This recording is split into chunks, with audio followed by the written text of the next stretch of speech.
So good morning, everyone, and welcome to the 8th session of the CERSI course. Today, we're going to continue last week's session about clinical trials, moving into late stage or pivotal clinical trials. And our instructors are going to discuss both the study design and regulatory considerations. Next slide, please. And again, this dovetails very nicely from last week's presentation. Today, we're going to talk about study design and regulatory considerations for, again, phase 2 and pivotal phase 3 clinical studies. Next slide. We have two wonderful instructors today.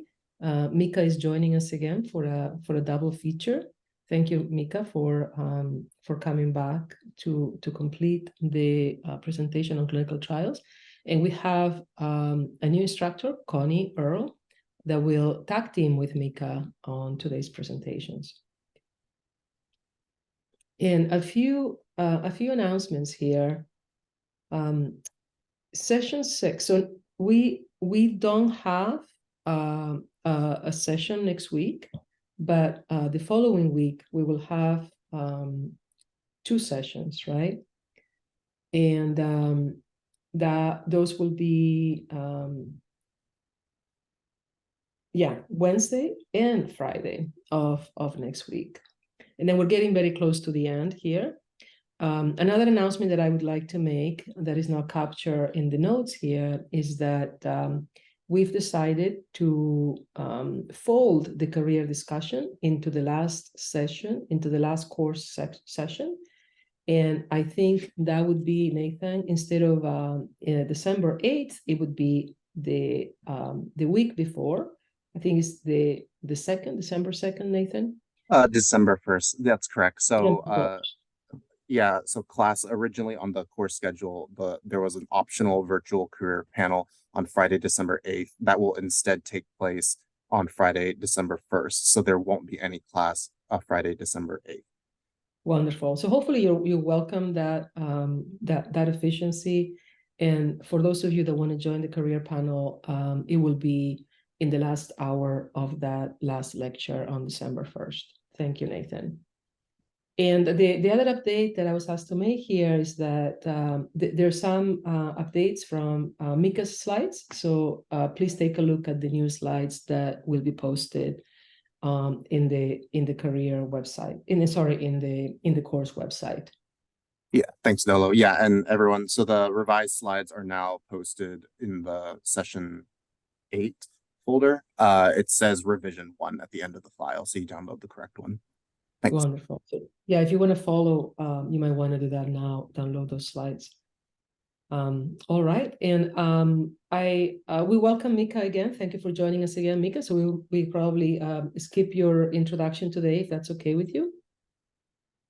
She's nodding yes. And we'll just introduce our other instructor, Dr. Connie Earl. Connie has more than 20 years of experience in biotech and pharma. She is currently the Vice President and Global Head of Data and Statistical Sciences, Oncology at Genentech, where she provides oversight of data and statistical sciences perspective for the late-stage portfolio of solid tumors. Connie started her career in the biostats department of Hoffmann-La Roche, and after that, she moved on to Roche in 2004, and then to Genentech in 2011. And I think that's where you guys met, right, Mika and Connie? Yeah, that's right. That's right. Nice. And Connie played a key role in the clinical development and regulatory approval of a number of oncology drugs. Some of them are listed here: Avastin, alectinib, Cotellic, and Tecentriq. And Connie has a PhD in statistics from the Ludwig Maximilians University in Germany. And I was told that Connie and Mika are going to just tag team and go back and forth in the lectures today. So Mika, I think you were going to get us started. All right. So today we're going to be talking about making those phase 2 to phase 3 go decisions, some of the strategic considerations for phase 3, design considerations, and then requirements and other pieces that are needed to get into phase 3. And if we have time, we'll talk about some of the regulatory procedures.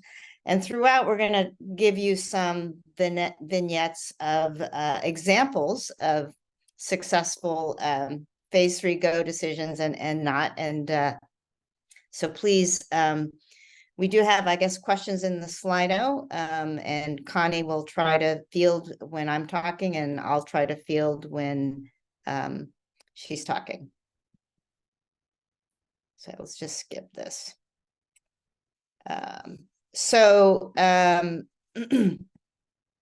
This slide I showed last week, and just to recap, clinical development is very expensive and risky. And if you think about the very different stages of development, the cost and the PTS, the risk assessment, the phase 3 go decision is really the riskiest part of development.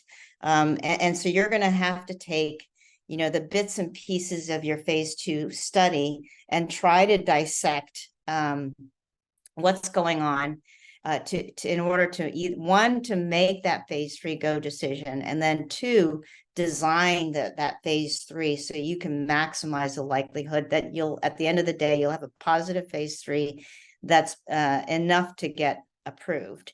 And just to give you a sense of kind of the decision making that goes into a large pharma, for example, when you're thinking about the risk, the cost, and the potential commercial value.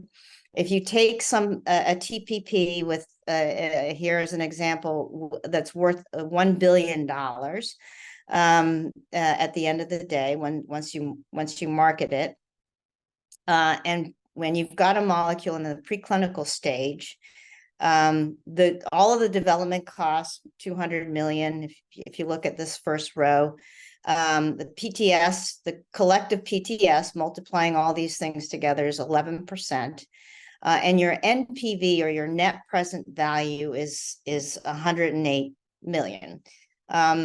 So this is sort of like gives you the base case. What's the likelihood at the end of the day that you're going to be successful, and your NPV, and you're assuming that you're first in class, and so you get 100% market share. Which of course, all of these assumptions are assumptions, and any one of these things can significantly change these numbers. And if you're starting from phase 2 now, you got a phase 2 asset, and again, it's a $1 billion market value. The development cost, is just really the phase 2 and the phase 3. The PTS is that combination of the PTS of phase 2 and phase 3. Your NPV significantly goes up. You've de-risked by doing the phase 1, and you're assuming a market share of 100%. But this is where you begin to see the different levers that could potentially impact the likelihood of success. And when you're thinking about investing in a particular asset, you need to take into consideration these other factors. So if you can increase your PTS by 10%, you have a significant bump in your NPV. If you have really impressive phase 2 proof of concept data, and you can say your PTS is bumped up to 55%, you get a significant bump. So that PTS lever, that anything you can do to increase your PTS is going to get you, a significant more value to your investment. And then if, on the other hand, the more it's known about your target or whatever you're developing, and this is often the case, if your PTS goes up, it's because the proof of concept is already there, or there's another drug that's shown some good data. You've got competition, and so your market share is going to be much less. and thereby, you significantly lose that NPV. So this is where the speed, the risk, the competition, all needs to be taken into account as you're thinking about your investments in development. And a key area of expertise is really making that assessment of risk in making that phase 3 go decision. And so I'll show you examples of how people went about this.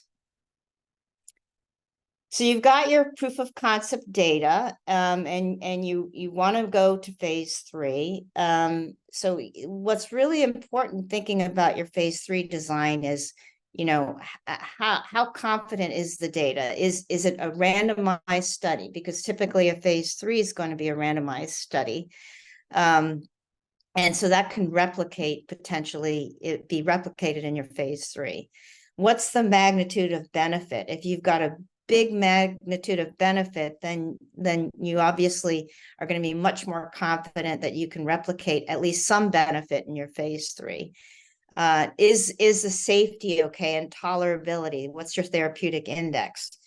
Do you need to change endpoints? So often in your proof of concept phase 2 studies, you're looking at a surrogate endpoint that gives you a quicker read on activity. But then the phase 3, you're going to have to do sort of the longer endpoints, such as survival in oncology. Do you want to change the patient population? So maybe you went into a late line patient population in your proof of concept study because you can get the readout much faster. And then you want to move up in a line of therapy. That's going to change potentially how those patients are going to respond to your particular therapy. Do you need to change control arms?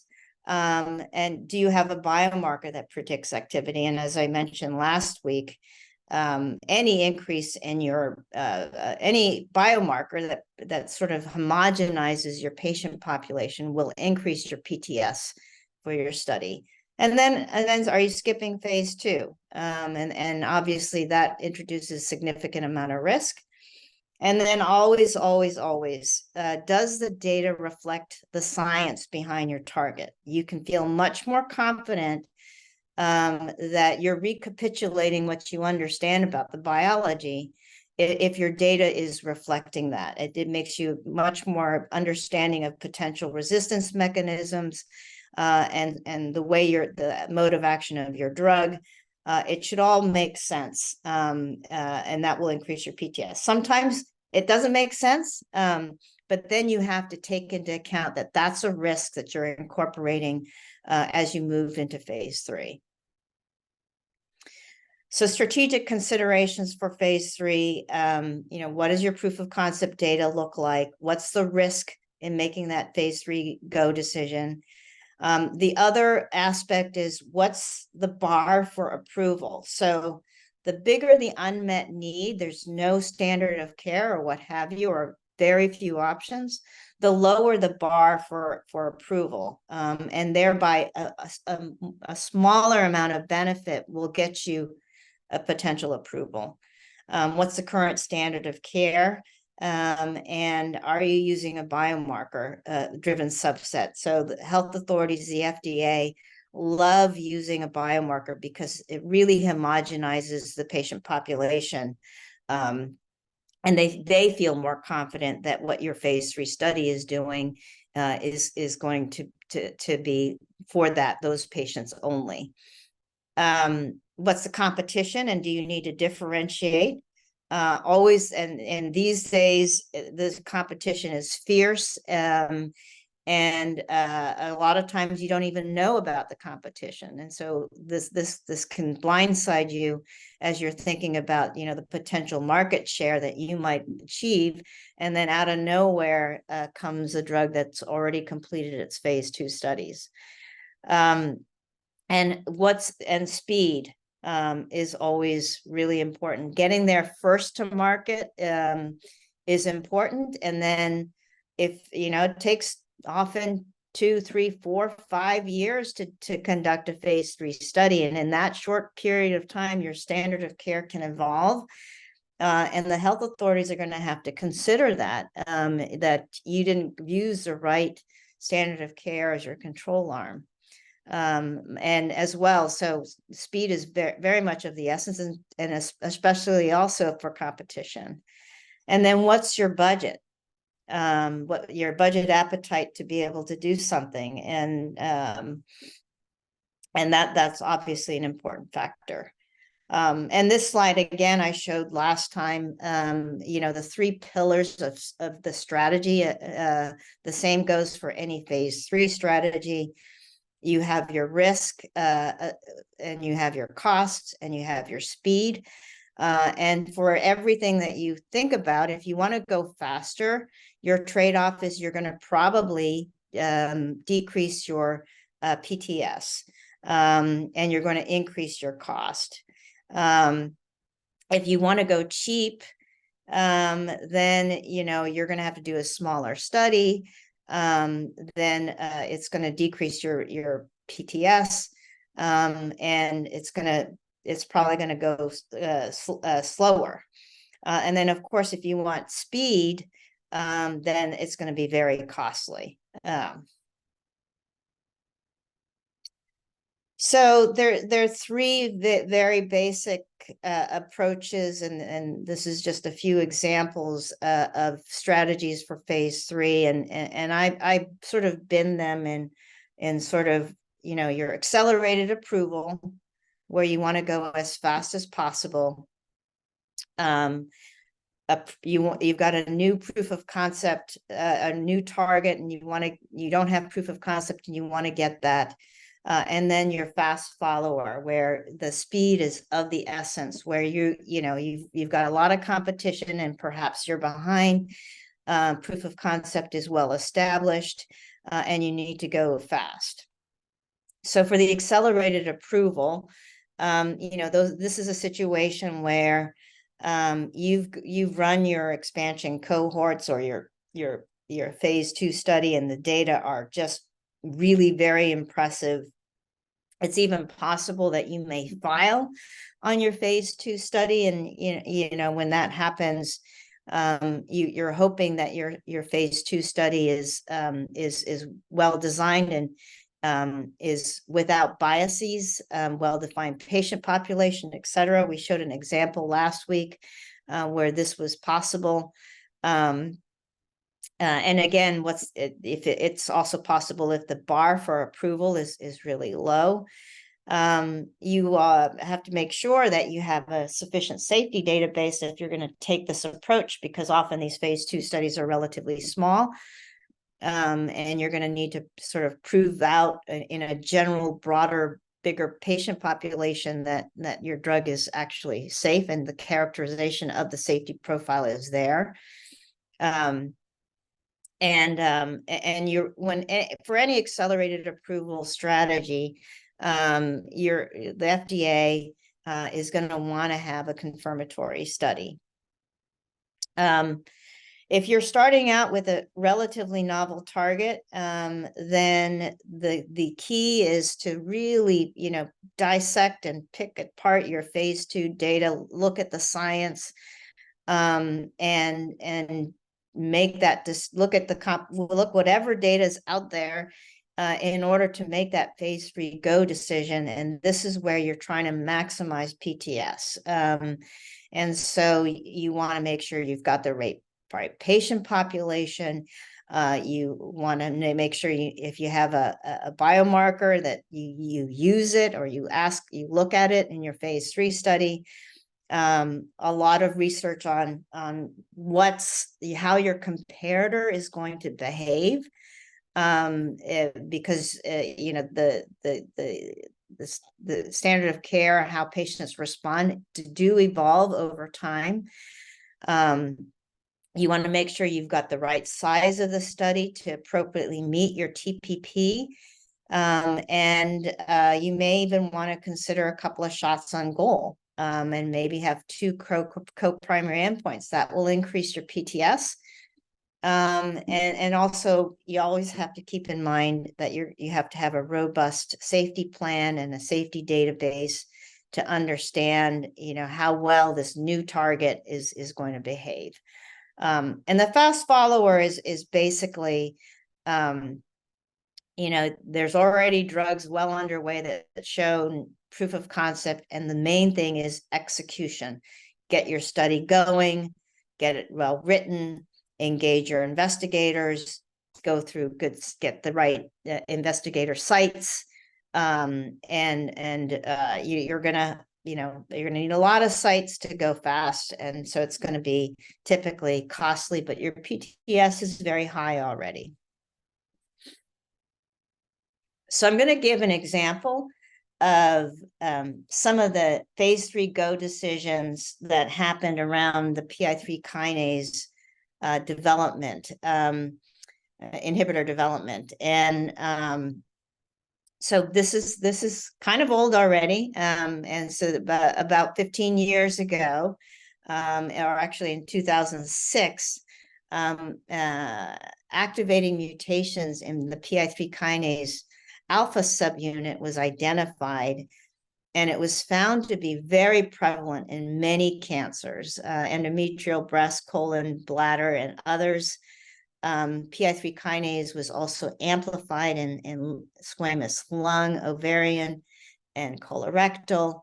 And then PTEN loss, a tumor suppressor, the second most common tumor suppressor compared next to P53, was found in a large variety of tumor types. And so this was the most activated pathway in cancer that could be found. And so when these activating mutations were found, there was an amazing race to identify an inhibitor of the P110 alpha subunit or PI3 kinase, and 35 inhibitors were put into the clinic between 2007 and 2017.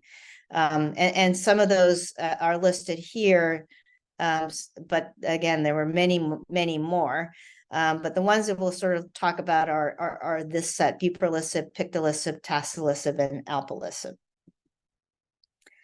And so if you think about drug development during that time period, these are small molecules that you're inhibiting the ATP binding site. It was much easier to find a small molecule that could inhibit multiple kinases.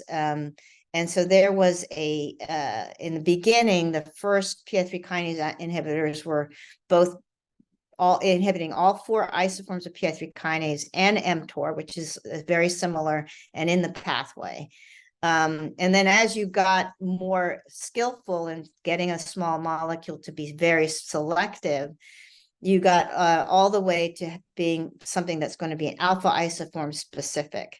But if you think about, if you're hitting multiple targets of this pathway, your safety profile is going to get better. So definitely for pictolisib and BEZ235, and I highlight the Genentech and the Novartis molecules, those were prohibitively toxic and never really made it out of phase 2. But the pan PI3 kinase, pictolisib, buprolisib, the Genentech tasilisib, which was just spared the beta isoform of the 4, but hit the other 3.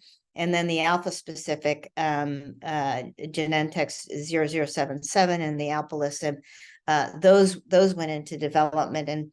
And again, the idea being that the therapeutic index would be much better with the more isoform selective inhibitors. So I'll give you the overall story between and just highlighting Novartis and Genentech, because they were definitely the 2 leaders of inhibiting this pathway. So Novartis went with started out with their pan PI3 kinase buprolisib, and they were bullish. They wanted to win, and they basically made a phase 3 go decision on the basis of an expansion cohort, which I'll show you. And they went big, so high cost, high risk. Right. And And so they initially did a phase 3 study called BEL-2 with 1,147 patients in the second line breast cancer. Huge. That's a huge, for oncology, that's a huge study for phase 3, relatively huge, for a metastatic second line setting.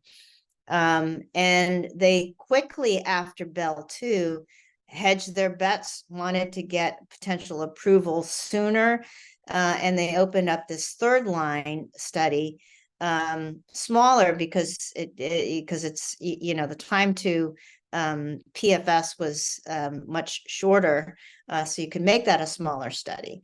But they sized the study so that they could be, it would be positive, even if it was a small benefit. And indeed, that's what happened. They had 2 positive studies, but the benefit of progression-free survival was only 2 months for both. And these drugs were toxic. They were, you know, not very well tolerated. And so the risk benefit of 2 months with a relatively intolerable drug led to them, these 2 studies not being filed for registration.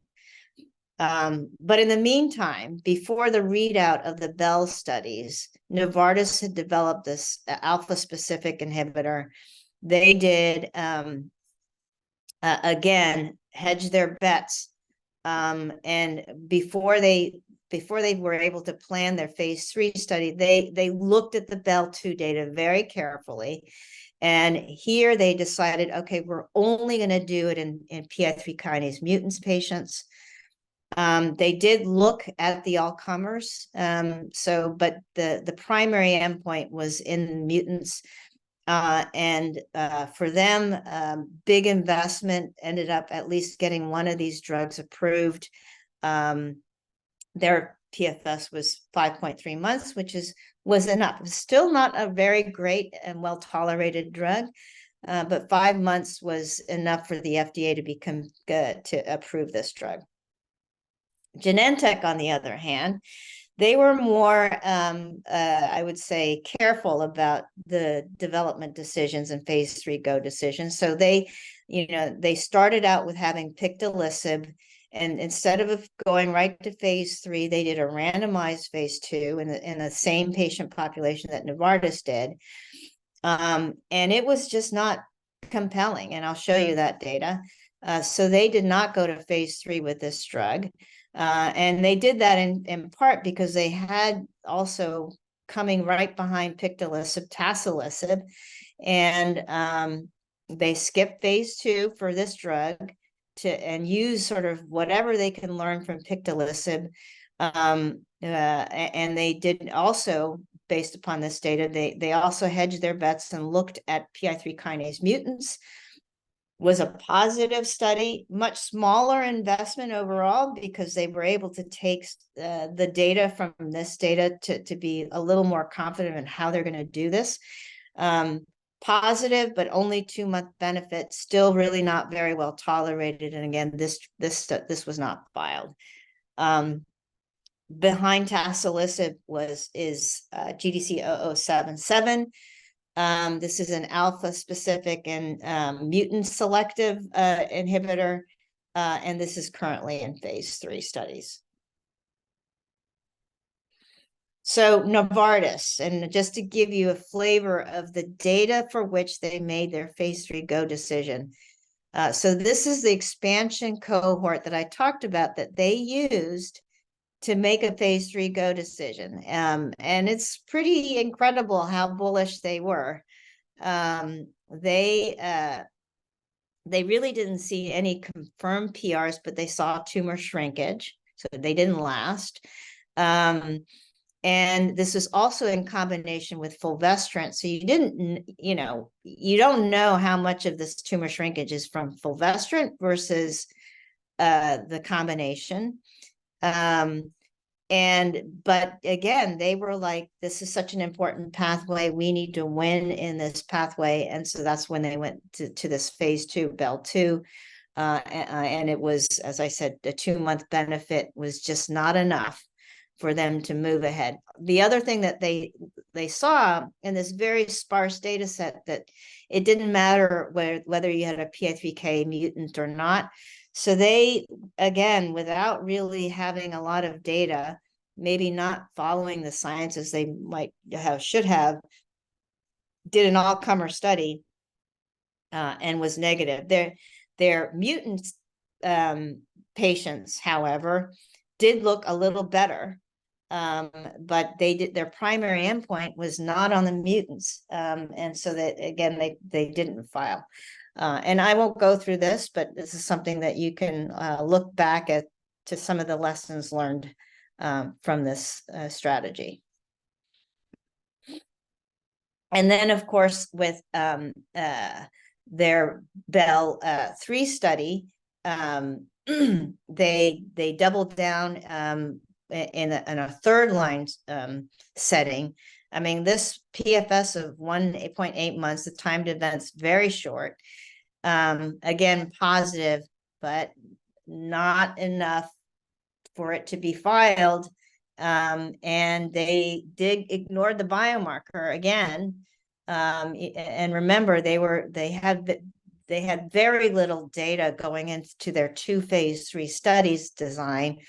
And so they were not successful with this particular drug. But they smartened up, and they with alpelisib, a better tolerated drug. Clearly, they went for the PI3K mutants. They hedged their bets and did a small cohort in non-mutants. Sometimes the FDA wants you to look at your biomarker negative data just to make sure that it's not that you shouldn't include those patients. And they had a positive study with a hazard ratio of 0.65. A 5-month benefit was deemed to be enough for approval. And they also made sure that they enriched for poor prognostic patients. So the bar is really low, where they had patients who had already progressed on an AI. So they were very selective on their patient population, making sure that they went with the patient population that was going to be resistant already, where the addition of alpelisib would significantly improve, and that was successful. For the Genentech strategy, they basically went with this their pan PI3 kinase pictolisib. They did that randomized phase 2 data. The mutants and the intent to treat all comers behaved relatively similarly, but this was definitely, to them, not enough to move this drug forward. Instead, they took this tasilisib that did have a nice response rate. And again, they went through their phase 3 study. But the 2-month benefit was just not enough. And then we will see about this this other drug, which is much more selective. But of course, now that Novartis has already had an approved drug in this space, their market share is going to be less because they are behind. So lessons learned, going broad and fast is risky, but there was billions of dollars spent to developing all the different PI3 kinase inhibitors, leading to one approval. You can argue whether it was worth it or not. Therapeutic index we didn't talk about, but really characterizing that in your proof of concept studies is really important, because if the drug's not tolerable, I didn't go over this, but a lot of patients did discontinue drug early because it was intolerable, and that can obviously affect your efficacy. And then making sure that you de-risk by using a biomarker. And while you may want to size your study to see a small benefit to ensure a positive study, they had to do that because they didn't have a randomized phase 2 study with their drug. So they didn't know what the magnitude of benefits. So you can size that to be a really big study, spend a lot of money to do that. But at the end of the day, if it's not going to meet your TPP, you have to really think long and hard whether it's worthwhile taking all of that risk and spending all that money. So I think this is mine still, right, Connie? I think this is where I take over, Mika. Okay. Yes. Okay. Okay, great. Okay, so now that Mika has, given all these like great real life examples of, how studies were designed and then what happened, we're going to take a step back and really think a bit more sort of like conceptually about how do you go about designing your phase 3 trial. And ultimately, what you're trying to do with a phase 3 is you're trying to make a risk-benefit assessment. So typically in the protocol, you'll find language around the study will evaluate safety and efficacy of some experimental treatment compared to some control in patients with a certain disease that meet the inclusion and exclusion criteria. And the aspects that we're going to go into a bit more detail are overall design considerations, treatment groups, study endpoints, patient population, estimates, randomization and stratification, blinding, statistical consideration, and also IDMC, independent data monitoring committees. And starting out with the overall design considerations. So the gold standard for a phase 3 registrational study is a randomized controlled trial. I mean, there are very few situations where you probably can get an approval based on a single arm study in very rare indications, vulnerable patient populations such as pediatric setting. But typically, regulators will want to see a randomized trial, and reimbursement agencies, same thing. So what information do you use to think about your phase 3 design? I mean, Mika, already talked about this in some detail. Ideally, you have phase 2 data, so proof of concept. And, and if that's randomized, that's great. Then you have your TPP, your target product profile, that basically gives you some information on what treatment benefit you would have to look for the study to be registrational, but also then commercially viable. If you have internal data on the same molecule or class of molecules, obviously that's useful information to integrate. And also, like if there's external data from the same class of molecules, realizing that always has to be interpreted with a grain of salt. You obviously can start a phase 3 even if you don't have phase 2 data. So you go directly from phase 1, phase 1b to phase 3, but that is a riskier approach. What you can do to mitigate the risk is you can do something that we call an adaptive or seamless phase 2-3 design, where you basically have a study that starts out as phase 2 and then morphs into a phase 3. However, I mean, if you do a seamless design, that just means you try to reduce the white space between phase 2 and phase 3. So that's okay. You still get to look at your phase 2 results. But if you do a truly adaptive design, that means that you actually already, when you start out the study, you have sort of an algorithmic way on defining which decisions you're going to take on changing design elements while the trial is ongoing. So while you can do that, you have to already know a lot about your molecule to be able to do this in a meaningful manner. Because if you don't know enough, you don't even know what kind of changes you would be wanting to make and under what circumstances. So there you really have a trade-off that you need to make between risk mitigation and the complexity of your study. Next thing, I think we have the TPP, and it does guide the design of the study. And if the trial meets the PPP, as I mentioned, that it should be approvable and it should be commercial, viable, competitive.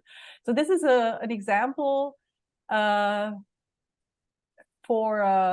palbociclib. So the elements that you find in any target product profile really is the patient population, then your dosing formulation, the criteria around efficacy. So you always have the primary endpoint. If you have multiple primary endpoints, obviously they would be listed there. Then if you have key secondary endpoints, you put them in there. if you'd look at your safety profile and figure out how you can, what would be considered positive benefit risk, but also is there a way to differentiate vis-a-vis the competition with your safety profile? And are there other relevant endpoints, like in this case, quality of life? So, and all of these elements that are outlined here, we're going to go into a bit more detail during the, during the course of the presentation. So Mika, if you just want to move to the next slide.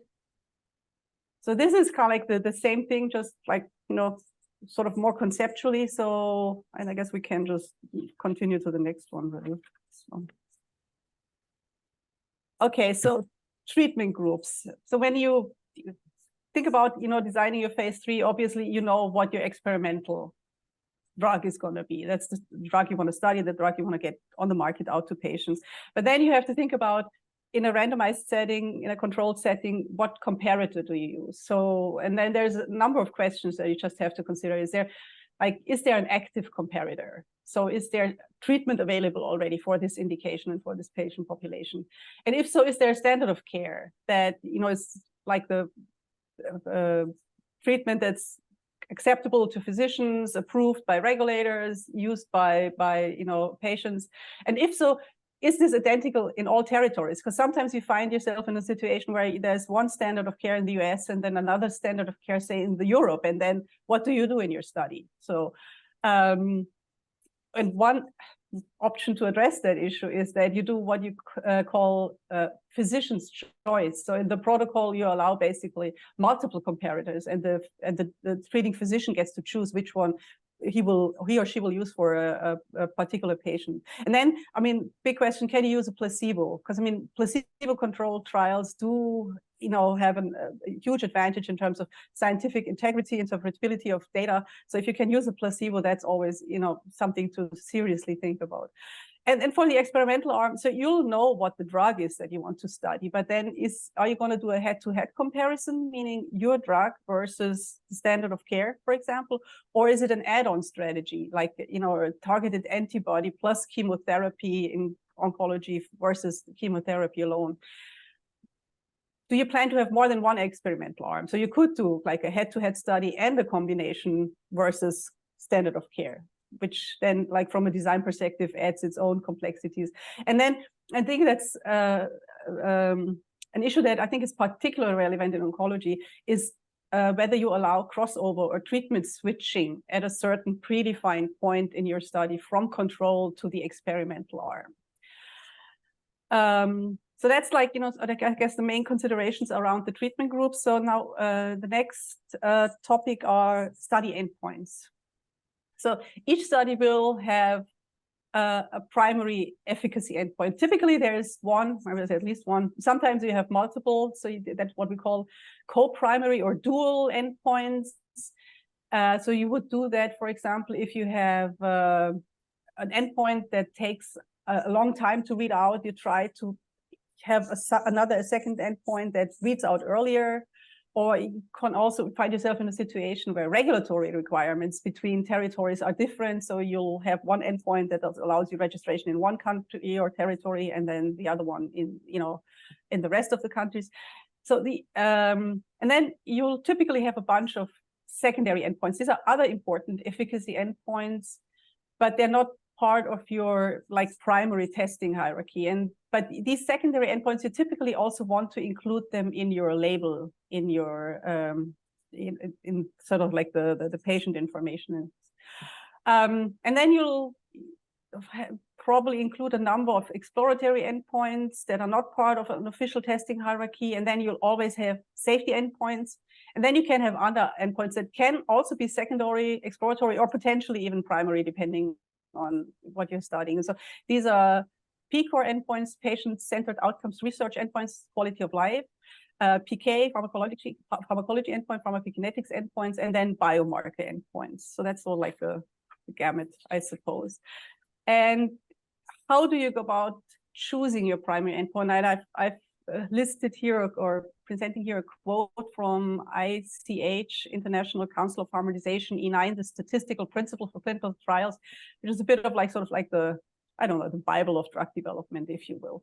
So, and And if you look at that text here, I think it characterizes nicely what we're looking for in a good primary endpoint. It should be clinically relevant, provide clinically relevant and convincing evidence related to the objective of the trial. It should be something that where their experience has been gained already. So typically regulators are not very enthusiastic about having novel endpoints for the first time, kind of like tried out in a registrational phase 3 study.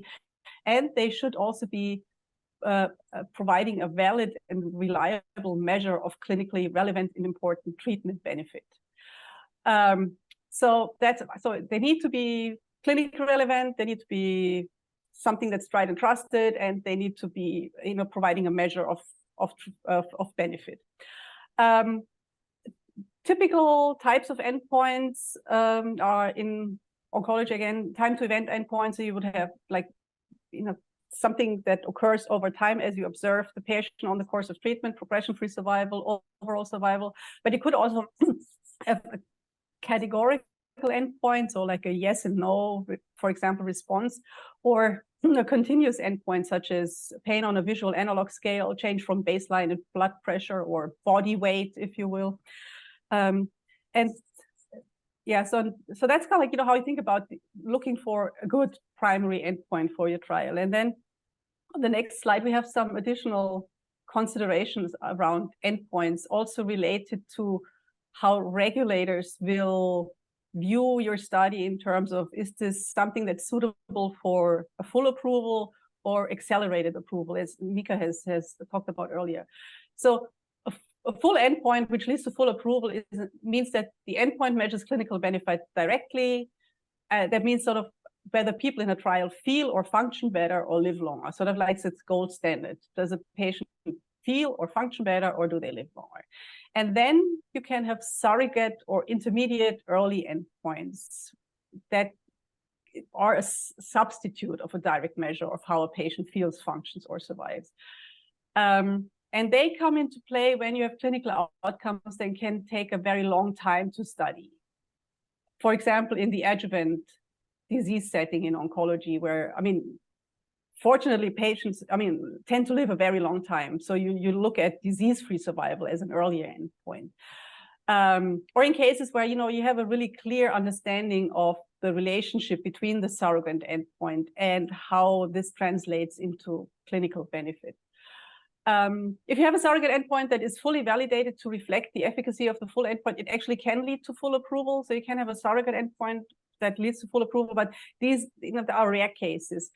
And if they're in the more frequent cases where they're reasonably likely to predict clinical benefit, then they are used for accelerated approval. And what we're seeing recently, it's again, looking at the oncology space, that FDA in particular seems to be doubling down on overall survival as the measure that they look for to make an ultimate assessment of benefit risk. I think that there were, and they're getting sort of, I think, a little more, conservative on this, if you will. But there were times when, you could get an approval with PFS and some trend in overall survival, but I think that the pendulum is swinging back there a little.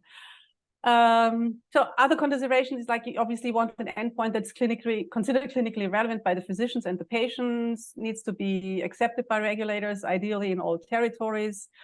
This is where you also, when you look at endpoints, we typically talk about objective versus subjective endpoints. Objective endpoints are those that you can just measure unequivocally, so there's no interpretation. Overall survival, change in blood pressure, that's a good hard endpoint. Things in oncology like progression-free survival can be a little more nuanced. Then if that also feeds into the question, would you need an independent review of your endpoint? And also, what is the required duration that you will need to follow your patients in order to have what we call mature data to draw your conclusions on? And I think, Mika, I hand back to you at this point. Great. So, so speaking of endpoints, I'm going to give you an example of cabozantinib in prostate cancer. So this You heard about it in the last session that they had done a randomized discontinuation study with multiple indications. Prostate cancer was one of them. And to set the stage, prostate cancer is one of the most common cancers in men. And they are typically treated with endocrine or hormonal therapy, but they eventually become what they call castration resistant, or CRPC. The most common form of metastases is to bone, but bone metastases are very difficult to measure because you look at it basically as on a bone scan, and it just lights up as a MET. You can't really measure the size of it, but you can just see that it's present, which makes surrogate endpoints like progression-free survival very difficult to assess the activity. On a positive note, for prostate cancer as an endpoint, PSA is a biomarker which typically reflects the amount of tumor burden in CRPC, but historically it's really not been a very good indicator of activity. But nevertheless, people use it to sort of understand, if there's activity or not. But because but PSA has not really often replicated into a validated endpoint like survival, the FDA really won't accept that kind of endpoint at this time for approvals in a phase 3 study.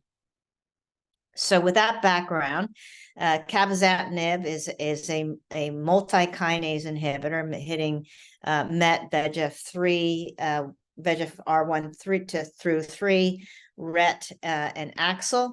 And it was in that randomized discontinuation study. And if you see over in panel A here, the subset of prostate cancer patients, and remember, these are patients who had a response or stable disease and then were randomized to discontinue the drug or continue on the drug.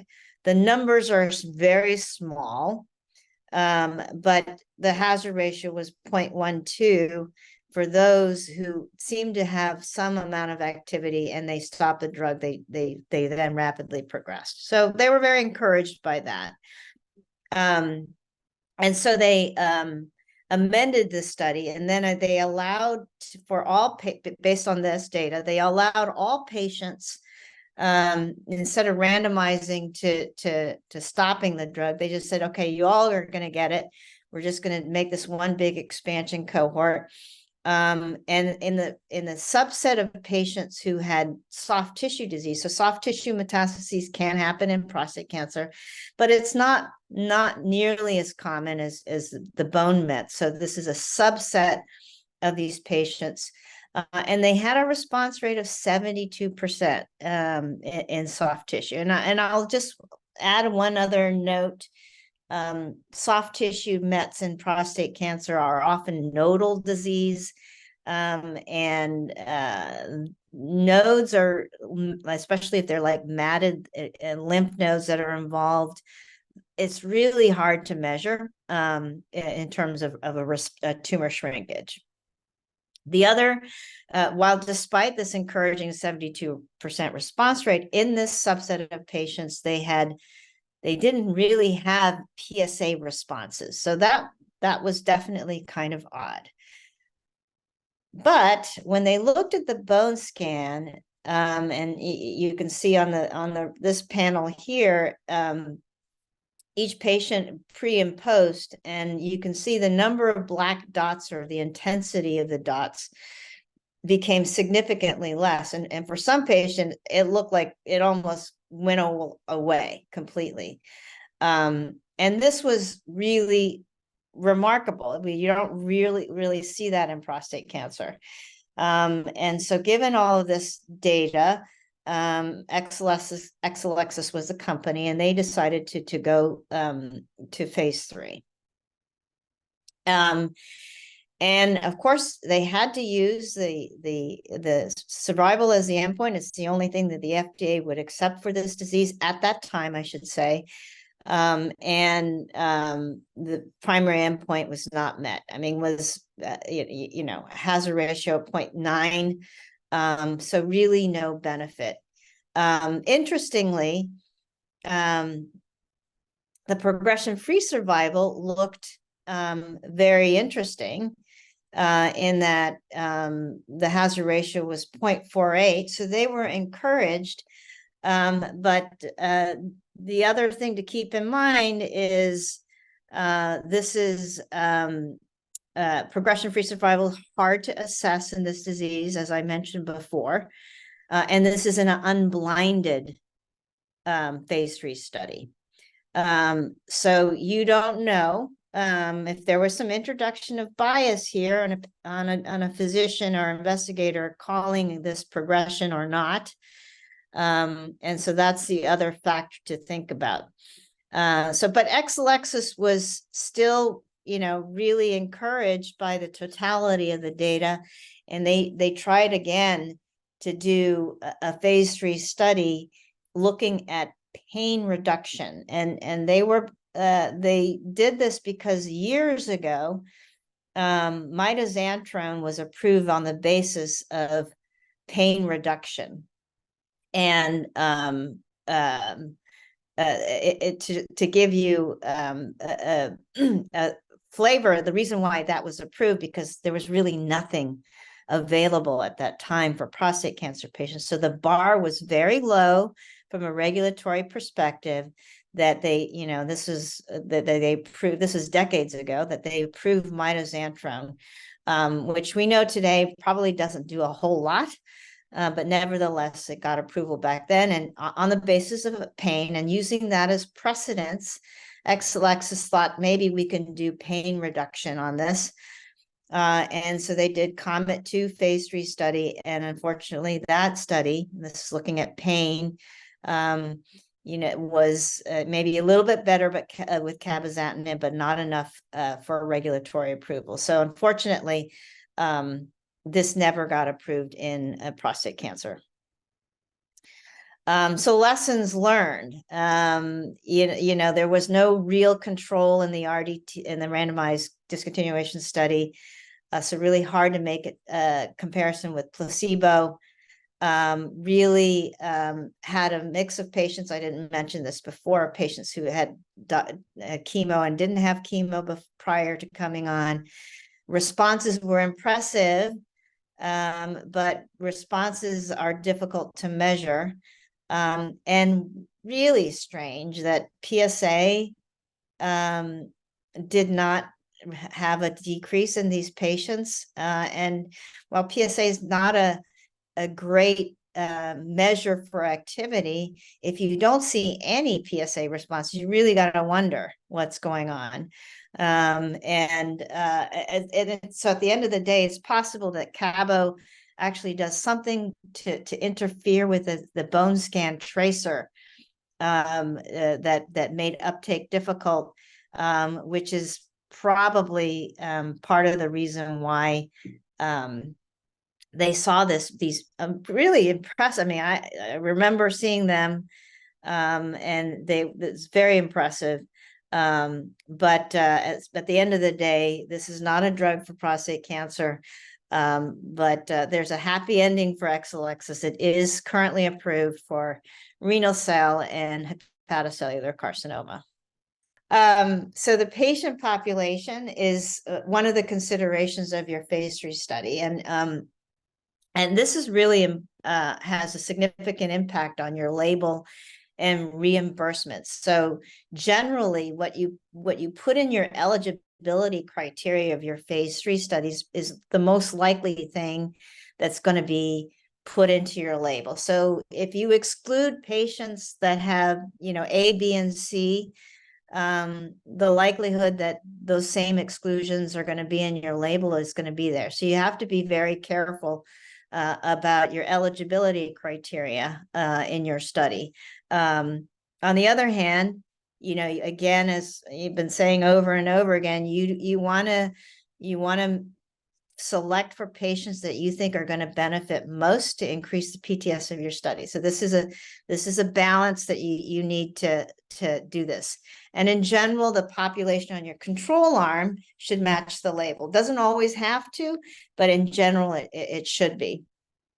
The patient population is typically defined by the disease, the line of therapy, whether a biomarker that you're selecting for, or whether and there's also the potential of stratifying on a biomarker, and of course the eligibility criteria. And trade-offs between generalizability of results and to precisely predict the benefit versus with a sort of broad versus narrow exclusion criteria. As I mentioned, that balance that you want to be able to identify patients that are going to benefit most. And also you want to be able to identify those patients such that you can predict the magnitude of benefit as you're designing your phase 3 study.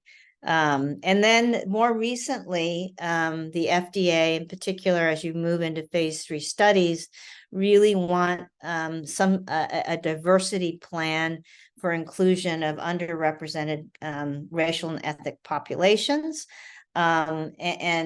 Definitely, as you're thinking about this is a topic that will be of discussion when you go for your pre-phase 3 meeting with the FDA, and the draft guidance is available for review. So estimates actually a pretty new concept that we find in an addendum to ICH E9 that has been issued about 2 years ago.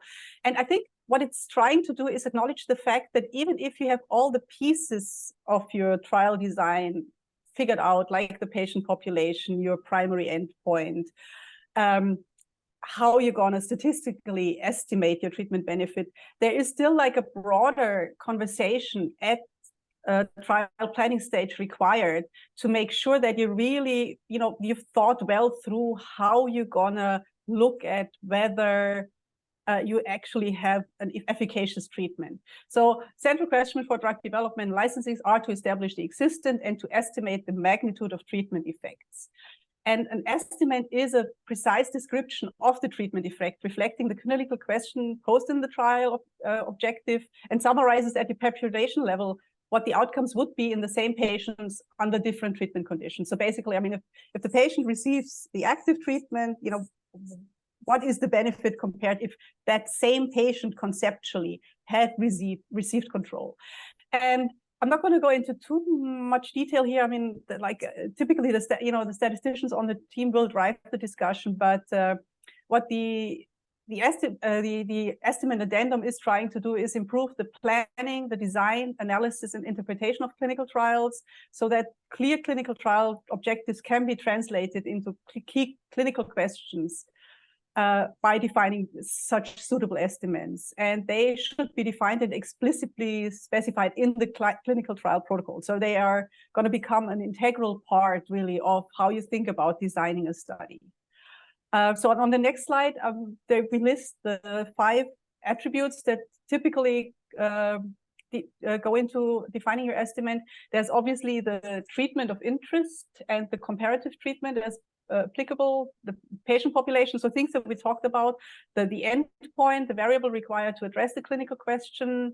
And a key focus of estimates is on so-called intercurrent events. So an event that occurs after the study intervention, the treatment has been initiated, and which impacts your ability to observe the outcome variable or affects its measurement. So a typical example in oncology would be progression-free survival, where most protocols will specify that a patient is supposed to receive the experimental treatment until they have RECIST-defined disease progression. However, a patient can have to be taken off treatment because they have an adverse event, a toxicity that precludes them from receiving the treatment for as long as they were supposed to receive it, or other reasons why they, cannot be treated as to the protocol. And so an estimate would then, basically allow you and enable you to specify how you would deal with such intercurrent events in your assessment, in your analysis of your efficacy measurement. And then sort of like the intercurrent events, I mean, they can be part of the endpoint definition, or you have to have additional considerations if they're not part of your variable definition. And then the fifth element is really the population summary of the variable, which is basically what you'd say is like the statistical component, the estimate. So, I mean, just to sum it up, an estimate is really what do you want to estimate, and the estimator is the summary is how to estimate. So, I mean, if you're going to be involved in trial designs moving forward, you'll hear a lot more about this, but I just thought I'll leave you with a bit of a high-level overview. Moving on now to like a key piece of phase 3 trial design. It's randomization. We talked about this initially, that typically your gold standard is going to be a randomized controlled phase 3 design. And so what is randomization? Randomization is the random allocation of patients to 2 or more treatment groups, like the treatment groups specified for your study design. And why would you randomize? There's a number of reasons. First of all, randomization protects against bias at baseline. So if the investigator, the patient, sponsor doesn't have an ability to decide which patient is going to get which treatment, you cannot do something like preferentially assign patients that have a better prognosis to your experimental arm and then the worst patients to the control arm, and in that way try to influence the outcome. So you cannot do that if you have randomization. It helps to ensure balance of important prognostic factors, so we call that confounding, so that you would have a result that indicates a treatment benefit, but it's really not because of the treatment being efficacious, but because of just by chance, like the better patients ending up in the experimental arm. And then, it allows a proper assessment of causality, like the treatment actually being the underlying cause for the benefit, and generally leads to unbiased treatment effect estimates, which is, I guess, what statisticians really care about. How you implement it is you typically do this via an interactive voice or web response system. There are specialty vendors for that you would use. The treatment codes for blinded trials are never shared with study sponsors or anybody else until the time of the final analysis. And I think most companies also, even if they have blinded studies, and we'll talk about blinding in a bit, will not upload them on the database. So we can't have ways to keep us pseudo-blinded if possible.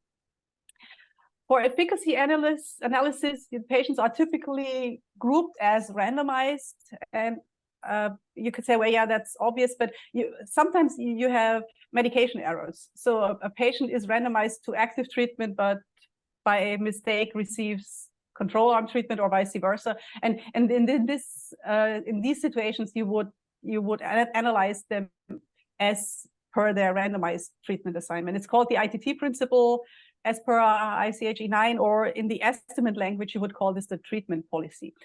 Randomization ratios, I mean, you can, there's different options there. Most typically, you see a balanced, like 1-to-1 ratio, same number of patients randomized to experimental versus control. But you could also go with an unequal ratio, for example, if you wanted to make a trial more attractive for patients because your experimental treatment is already well established in a similar indication, so you want to give them a higher chance to be randomized to the active arm, for example, with a 1-to-2 or 2-to-1 ratio. So how do you implement randomization? I mean, there's, conceptually, you could just kind of basically toss a coin each time a patient comes in, like, so simple A, B, whatever. Or you can do this blockwise, so that, over a certain number of patients, you ensure balance across treatment arms. Typically, what we do is we have a stratified randomization. It means we carry out the randomization within demographic strata of the trial population, and these strata are defined by factors that are considered to be prognostic. And then there's more advanced methods for randomization. It's a covariate adaptive or dynamic also called minimization, where you try to balance via an algorithm over prognostic factors to make sure that you have an equal number of patients in each of the groups. And then response adaptive, where you basically look at how well have patients responded to treatment so far, and then adjust the probability of being assigned and randomized to the active arm versus the control arm as the trial is ongoing. Again, why do you want to stratify? I mean, it helps you to ensure that patients with important prognostic factors are equally distributed across the treatment arms, so to avoid compounding, as we already mentioned. It leads to desirable statistical properties. But there is, again, I mean, like there's also a bunch of caveats in that there is a trade-off between the number of stratification factors and the sample size, in that the smaller the study, the fewer stratification factors you will want to have, because otherwise you end up with what we call small cells that are, from a statistical perspective, undesirable. And, you know, I mean, basically stratification, you could argue for very, very large trials, it's probably not as crucial, in that you're more likely to have balance just, you know, by virtue of having very large patient subsets in each of the treatment arms anyway. So frequently used randomization methods, not going to go into too much detail here, but I think most typically you'll have something that we call permuted blocks, where you define a block size. Here I have an example of, you know, block size 4. So you define the blocks using a number of important factors, and then you have separate randomization lists for each of these groups, and then you ensure balance within the groups. But you need to be aware that the number of these lists that you generate, it increases exponentially with the number of stratification factors that you have.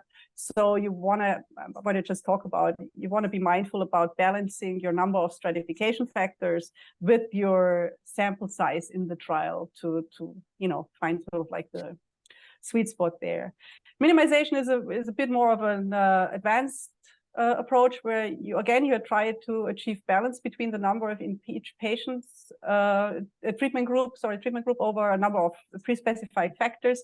So, and you do that by, you basically calculate the imbalance within each factor if a patient is randomized to one group versus the other group, and then you assign to the group where the imbalance is minimized. That's why it's called minimization. And so that way you can then minimize the imbalance in the randomization over the entire study. And you can do that like just using an algorithm, sort of like, and that sort of like, you know, that works in a deterministic way, or preferably you have a random element, so that it's not, basically you cannot predict just from the algorithm where the patient, which group the patient would be assigned, but there's still a random element that they could be assigned to the group that actually doesn't minimize the imbalance. And I think, yeah, so the next consideration that from a statistical perspective, you'll have to make is your analysis sets or analysis populations that are typically defined in the stats section of the protocol. For efficacy, I mean, it's reasonably straightforward. You will use as your primary population in almost all cases the ITT, the intent to treat patient population. So that's everybody who has been randomized, regardless of whether or not they have received treatment, and also they will be grouped as per their randomized treatment assignment, regardless of what actually happened in the trial. There can be situations where you want to also look at what we call the per protocol population, which is a subset of the ITT that meets certain pre-specified criteria that are typically related to a minimum amount of exposure to drug, or whether they had certain efficacy measurements and so on. And in this case, you will group the patients for the analysis according to the treatment that they actually received. So I think the idea of the per protocol population is really like you have a more sort of like a real life assessment that, you know, on how the treatment works. And you use that typically only for non-inferiority or equivalent study. So in your typical superiority study, you would go with ITT. And then another population that's also always defined is the safety population. That's all patients who received a certain minimum amount of study treatment. Usually it's one dose. And they will, for this analysis, then patients will be grouped according to the treatments that they received, because you want to really kind of get an assessment of the actual safety profile and not the hypothetical safety profile. Yeah. And then I guess, okay, so another really important consideration is around blinding your trial. So blinding or masking is intended to limit the occurrence of conscious or unconscious bias in the conduct and the interpretation of a study. Blinding means that all or some of the actors in the clinical trial, patients, investigators, sponsors, know or don't know the treatment assignment. That's what blinding is about. So if you can blind your trial, meaning that neither the investigator nor the patient nor the sponsor know which treatment a patient is assigned, I think that's really sort of I mean, if you can do that, I think it's always beneficial, to do that, because it will help you maintain the trial integrity. However, we need to acknowledge that it's not always possible, in that there could be ethical reasons, like if your treatment is an infusion and patients are supposed to get the infusions for a year on the active arm, is it truly ethical to have placebo infusions for a year if that's really it's just a saline infusion that they then get every 3-4 weeks? If you have different modes of administration, so like you have an experimental treatment that's oral and your standard of care is IV, sort of, then you would have to have 2 placebos to make that possible, and so on. So it's just, I mean, there are some ethical, logistical issues that may get in the way of blinding. And then I think the other thing to consider is if you have a drug with an established safety profile and certain adverse events just tend to occur very frequently and they wouldn't be occurring in the control arm, there's also this, what we call the possibility of de facto unblinding, because investigators and patients may just, try to guess based on the adverse events that they experience, whether they are on experimental drug or not. So on the next slide, there's a bit of a systematic overview of what are the different flavors of blinding. So we have on the very right-hand side, double blind, which is basically neither investigator nor patient know with the treatment assignment. You can also have a situation where you have single blind studies. So the investigator and the pharmacy at the site would know what the treatment is, but not the patient. And then you have open label, where basically everybody knows what the treatment is that a patient receives and has been assigned to. In terms of complexity of the implementation, obviously open label is low. I mean, you just, you don't need to worry about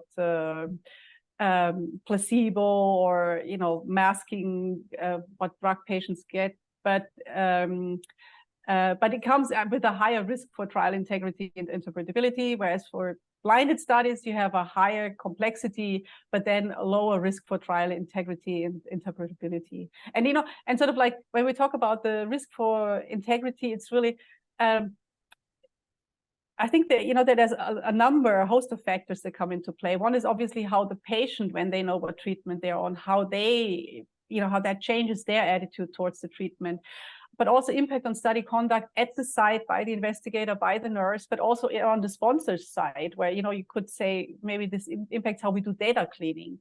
And then we talked about bias and subjective endpoints previously, where if you have a subjective endpoint and doctors, patients know which treatment they're on, I think that just really, exponentially increases your risk that, you could introduce some bias there. And this is where the need for independent validation of your endpoint, for example, an independent review committee for progression-free survival, then comes in.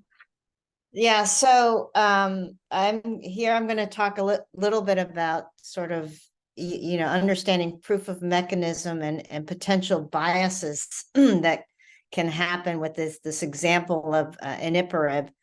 So to give you an example, background, PARP inhibitors, they started development about 12 to 15 years ago.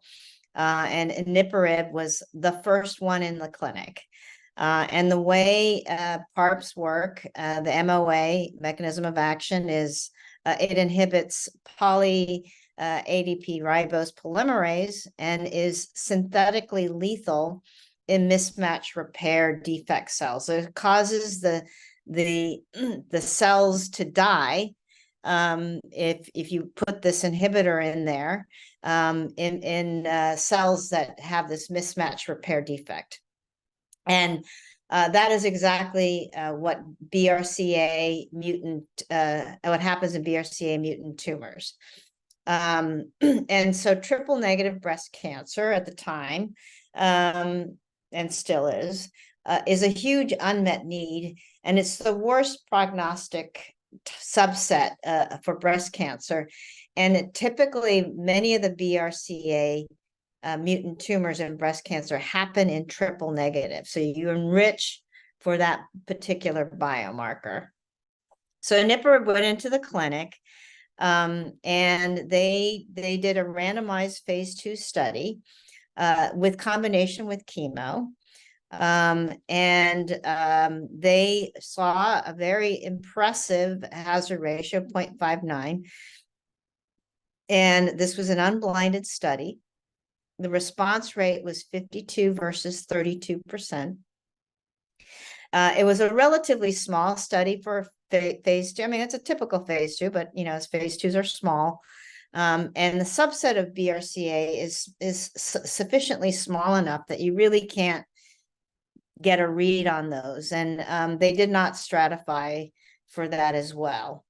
And the dose that they used was based upon a prior phase 1b dose escalation, where it was very well tolerated, and they actually never characterized the maximum tolerated dose. And it had its typical chemo side effects. And crossover was allowed at the time of progression. And I think that's not a placebo, sorry, to the same chemotherapy. So even despite the crossover, having a hazard ratio of overall survival of 0.57 in a phase 2 was very impressive. And so everybody got very excited, because this is like a brand new target, the first in class drug in a high unmet need patient population, and people were very investigators, physicians were very excited about further development of this drug. But unfortunately, it was negative in the phase 3 study. It was, and they looked at they enrolled first, second, and third line patients in the triple negative. So triple negative disease, I should say, is defined as a disease of exclusion within breast cancer. So you're not HER2 positive, and then you don't also express estrogen receptor and progesterone receptor. And so you're in this bucket that you're not either of the other two types of breast cancer. So it's already heterogeneous, and they enrolled multiple lines of treatment. So that was probably not a great thing. And if you look, A is their initial data, B is more mature data. It looked like maybe there was some benefit in the second, third line. But because their primary endpoint was in the ITT, this was, a negative study. They didn't look at the BRCA mutant tumors. Now, I would say, the assays for BRCA mutant probably was not really ready for prime time at the time that they did this study. But, that would have been a question that you might want to ask, or to use as a potential increase in your PTS. It was an unblinded study. They allowed crossover, which, you know, again, if you're allowing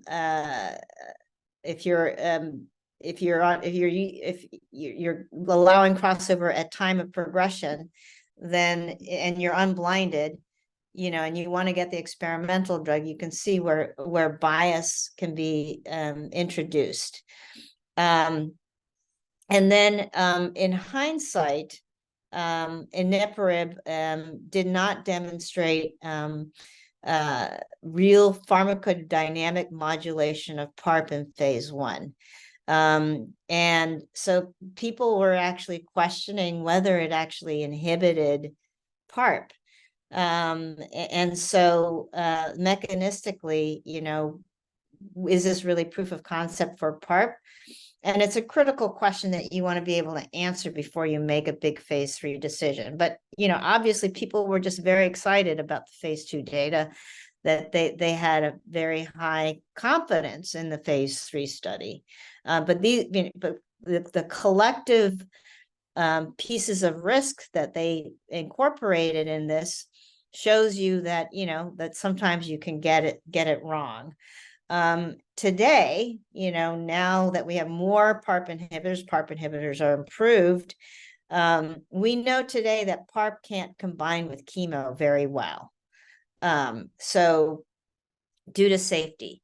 And so again, sort of suggesting that this Iniparib was not your typical PARP inhibitor, or you didn't get the right dose, because it should be otherwise toxic with chemotherapy. So you know, you just have to be really careful about, you know, your phase 2 data. But it's, again, this is sort of the risk when you have first-in-class new target, that you have to take all of this into consideration when you only have a small data set moving into phase 3. So another example of the importance of avoiding bias, and this was the atezolizumab plus bevacizumab study in frontline metastatic renal cell carcinoma. And so in this particular example, they did a randomized phase, again, check the atezolizumab is a PD-L1 inhibitor antibody, and its checkpoints at the time to PD-1 or PD-L1 were known to be really very effective in immunogenically driven tumor types like renal cell carcinoma. And so they did a randomized study, unblinded, because you couldn't blind against sunitinib because sunitinib was manufactured by another company. So the unblinded study with the Tezo-Bev versus sunitinib, basically they had a co-primary endpoint of both PFS and OS to again, 2 shots on goal to potentially win.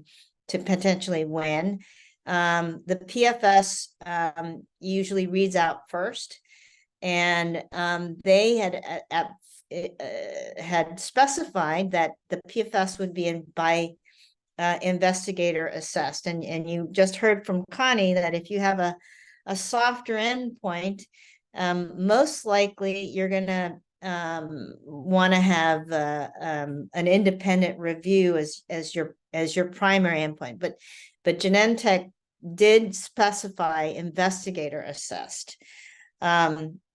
So when the trial read out, everybody was very excited because it, you know, quote unquote, met its primary endpoint with a hazard ratio of 0.74. But then when they looked at the independent review of an unblinded study, the hazard ratio is 0.93. And you can see where that bias can really introduce the effect that the investigator said, well, you know, he's not really progressing because he's on the experimental arm and doing so well. I'm not going to call this as a progression event.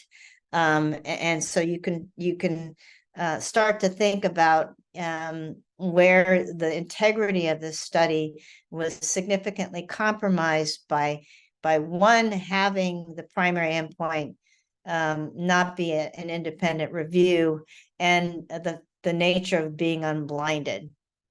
And so this is definitely a consideration. So they did wait for the overall survival and the intent to treat. And unfortunately, that was immature, and it was actually never met. So this is something, again, lessons learned for potential introduction of bias. Okay, so that's whirlwind, and I'm wondering if it's a good time for a break. Sounds wonderful. Okay, Connie, I think this is you. This may be mine, yeah. I think this is the section that everybody has been eagerly waiting for. Finally talk about the statistical considerations. So, yeah, I mean, there's not going to be a lot of formula in there, so no need to worry. But so from a statistical point of view, what we're doing is we're trying to translate the relevant question, the clinical question of the study, into a statistical hypothesis that we then can, use a formal testing method for. And so the clinical question is typically the study will evaluate the efficacy of experimental treatment compared with control. And you will also notice that more often than not, we'll say we'll evaluate. So we keep it open. We don't say we'll demonstrate that it's superior, because when we design the studies, typically there's what we call equipoise. We don't know which direction this is going. So in how we formulate the clinical question, but also the statistical question, basically leave the outcome open. And the statistical hypothesis that goes along with that clinical question is there is no difference in efficacy as measured by the primary endpoint between the experimental and the control arm. And that's what we call the null hypothesis. And the statistical significance of the hypothesis test, or the lack thereof, determines whether we consider a trial positive or negative. So if a trial shows a statistically significant result, we have a positive study. Otherwise, we talk about a negative study. And there are some considerations around what we call the testing strategies. So, I mean, if you only have one endpoint, one hypothesis, it's very straightforward. It gets a little more involved if you have multiple endpoints that you want to test. So you have multiplicity introduced via co-primary or dual endpoints, because you want to test some of the secondary endpoints, so you can include them in the label. And particularly FDA will want to see statistical significance for everything that's going to be included in the patient information. And then also, if you have interim analyses, that's something you need to consider in your testing strategies, especially if they're for efficacy, where they could be either for futility, so that allows you to stop a trial early because treatment just doesn't look promising, or stop for superiority because the treatment benefit is so much more pronounced than you'd initially thought, that you don't want to conduct the trial all the way to the end. So, I mean, obviously this wouldn't be a stat section for clinical trials if we didn't talk about type 1 and type 2 error. And that's always in the context of your null hypothesis. So the null hypothesis is efficacy of experimental drug is not different from control. And then there's basically 4 outcomes. The truth is either your drug doesn't work, so H0 is correct, or your null hypothesis false, the drug actually does work. And so if the drug does not work, your clinical trial and the statistical test can either lead you to reject your null hypothesis, or so that's like the column on the right hand side. So if you reject the null hypothesis that the treatment doesn't add benefit, when the treatment actually doesn't work, then that's confusing myself. So if you're rejecting it now, so you conclude that the stuff does work when it actually doesn't, that's what we call a type 1 error. And that's a false positive. If you conclude that it doesn't work when it actually doesn't work, then you're fine. So that's the very first square in the table. Then if your drug actually works and you reject the null, then that's okay. But if your drug does work and you don't reject it, then you have a false negative. Thanks, Mika, for moving the cursor to where I am. And that's what we call the type 2 error. Beta and the power, we talk a lot about the power of a study, that's 1 minus beta. And so what is the p-value? The p-value is basically your probability of observing the result of the trial, or something that is more extreme, like indicative of a larger benefit, assuming that your null hypothesis is true. So that's basically sort of like, how likely is it to see a result that I've observed if the drug actually didn't work? So it's a bit of a hypothetical philosophical consideration. And a result is called statistically significant if this measure, if this p-value, this probability is smaller than a predefined threshold alpha. And usually, I mean, like conventional is alpha is 5%, but it could also be smaller if you want to be a little more sort of conservative in when you accept that, you know, sort of a treatment benefit to actually be statistically significant. There's also all sorts of considerations with multiplicity of testing that we want to go into on the next slide, and that is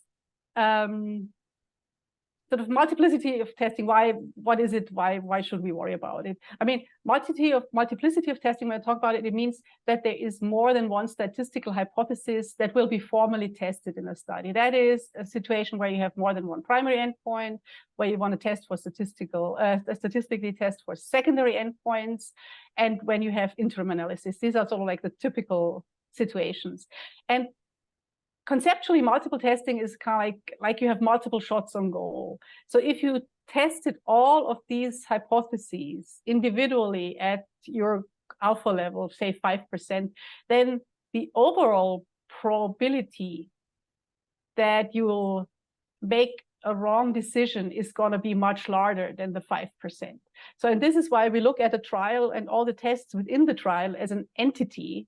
And we want to make sure that within the study, we maintain what we call alpha control. So within the study and all the tests that are happening there, we make sure that overall our error probability remains at 5%.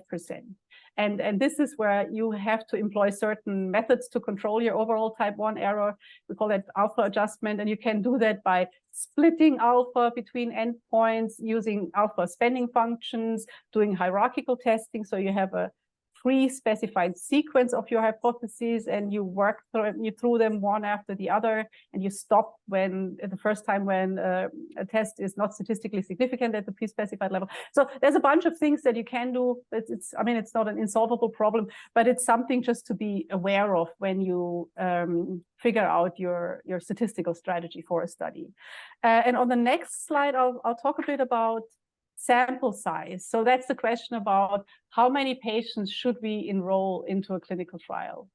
And typically your sample size calculations are based on your primary efficacy endpoint or endpoints if you have more than one. And the factors that determine your sample size are your type 1 and type 2 error, so your alpha level and your power, the magnitude of the benefit that we want to establish, the assumed treatment effect in the control group, the variability of the assumed treatment effect, and the randomization ratio. So we talked about like how you can have like 1-to-1, like equal numbers in both arms versus like more heavily weighted towards one versus the other arm. And that's obviously this is like a mathematical equation that determines, you know, if you feed in certain assumptions, you get a number of patients that you need. But there's also sort of a bit of an ethical dimension of getting that sample size calculation right. On the one hand, you want to make sure it's large enough that you can establish a relevant difference if it truly exists. So you want to make sure if you see a clinically relevant treatment difference, that you actually can establish it as statistically significant, so that you don't have a trial that is just in terms of sample size so small that you see a great benefit, but your alpha is just your p-value is just not statistically significant. The other thing is that you also don't, on the flip side, you don't want to have a trial that is so large that a small clinically meaningless difference still becomes technically statistically significant. So that's what we call an overpowered trial. So that you have just a very, very large trial, and just by the sheer, you know, number of patients that you've included, a benefit that nobody really cares about meets the formal criteria for statistical significance. So these are the two, you know, ethical considerations come into play. You really want to right size your trial. Then, talk a bit about sort of what are the levers that you have for your sample size. And this kind of comes back to the initial, like the triangle that Mika has shown at the beginning with the PTS, the cost, and the speed of a study. So the smaller your type 1 error, the larger your sample size will be. Your PTS is going to go down because you kind of like have a higher bar that you have to meet. And your cost is going to go up if your sample size goes up, and it also impacts speed. Similar for a type 2 error, it's just that the PTS in this instance goes down because you're how do you say, reducing your risk of a false negative. If your magnitude of the benefit goes up, so you in a way, like in time to event endpoints, that means your hazard ratio, your target hazard ratio gets smaller. That will decrease sample size, PTS, higher bar, but also cost. Then you'll have a faster trial. If your median in the control group, again in the context of a time to event endpoint, gets larger, your sample size gets larger, or you have to wait much longer. So there's a bit of a trade-off between follow-up and sample size. But typically your sample size will be larger. This doesn't impact PTS, but larger trials, costlier trials, typically slower trials because you need longer to enroll. And then how long do you have to have observed patients to have the required number of events for your final analysis? So there's like, how long do you have to wait to have what we call mature data? Again, if you have longer follow-up, then your sample size will go down because you observe the same patients longer, so they have a longer, like more chance to experience the event on the study. PTS typically is equal, can go up, and cost obviously will go up because you'll have a longer trial, and that means also it's going to be a slower trial. And on the next slide, there's just like a bit of a very sort of simple toy example about kind of like how do each of these different aspects impact your overall sample size. So we start out on the very first column on the left with the numbers. Very typical 5% alpha, 80% power, hazard ratio of 0.6. Median control group has a median. The control group has median time to event of 6 months. We observe for 24 months after we've recruited for 12 months, and that gives us a sample size of 158. If the only thing that we're going to change now in the next column is the only thing we're changing is we have a smaller type 1 error, sample size goes up. Then sort of we change the type 2 error, sample size goes up. We have a more aggressive hazard ratio, sample size goes down. Median control group, longer median, sample size again goes up. And then finally we follow for longer, then sample size goes down. So it just gives you a bit of a flavor for, what are the different levers and kind of like what impact do they have on the sample size. Okay, so then talking about IDMCs, independent data monitoring committees, they're also known as data and safety, DSMBs, monitoring boards, monitoring committees. So there's different nomenclature, but I think that the standard nomenclature terminology is really IDMC. And when would you use an IDMC? So again, there's some guidance in ICH E9 that an IDMC may be established by the sponsor to assess at certain intervals the progress of the study in terms of safety, efficacy, and then share recommendation with the sponsor on what to do with the study, whether to continue, modify, or just stop it altogether. IDMC should have written operating procedures, so that's like the IDMC charter, and then there's also a requirement to maintain minutes for all the meetings. That will then be shared when the trial is complete with the sponsor. And just to be clear, IDMC is different from an institutional review board or an independent ethics committee at the hospitals, where they would weigh in at the sort of a protocol design stage on whether they think something is like an ethical trial design. This is really a body that's convened by the sponsor. And maybe we can move to the next slide that has a bit more details on that. So when do you need an IDMC? I mean, for phase 3 study, I think it's routine practice to have the safety monitoring done by an IDMC. You absolutely need it when you do efficacy interims in a blinded trial, but also, I mean, for good practice also in open label trials. And then absolutely if you have trials with adaptive designs. And overall, they really just help to ensure trial integrity and make unbiased decision on the trial conduct and potential changes. The communication between the sponsor and the IDMC is governed by the IDMC charter. So that's, like a document that is being agreed upon and signed off before a study is started, ideally. That clearly defines the communication channels and who shares what in what time frame with whom. And it's also important that to remember that there is no direct communication between the IDMC and the study team at the sponsor on anything related to the study results or the recommended action. There is a designated person at the sponsor that is the point of contact for the IDMC, and they will reach out to that person, and that person will then disseminate information as appropriate. If an IDMC receives unblinded analysis for the safety monitoring, sorry, just very briefly, for the safety monitoring or for efficacy, they will be conducted by an independent party. We call it an IDDCC, an independent data something center. So, but they will not be shared with the sponsor while the trial is ongoing. So while the study is ongoing, the IDMC talks to that vendor that creates generates the result with them, but the sponsor is really only informed of what's going to happen to the trial. Are any changes to be made, or can it continue as planned? Okay, so sorry, independent data coordinating center. Sorry, senior moment. So what do regulators want to see for approval? You've got your phase 3 data out. What they want to see is real consistency of the data across trials, different endpoints, whether you have investigator assessed versus an independent review committee, whether or not the endpoints, especially if the endpoints are soft, and for like big indications, like big patient populations, thousands of them, they typically want to see more than one trial that shows this benefit. The benefit risk is the absolute sort of equation that they want to see. So the magnitude of the benefit outweigh any risk of the drugs in terms of side effects, tolerability, and adverse events, etc. So then the magnitude of benefit also takes into account the endpoint. So survival is like the gold standard. If you can increase the lives of the patients, that's great. The amount of unmet need will change the bar for the benefit risk. So that if there's no great options for patients, they'll take a drug that has a smaller amount of benefit, maybe more toxicity.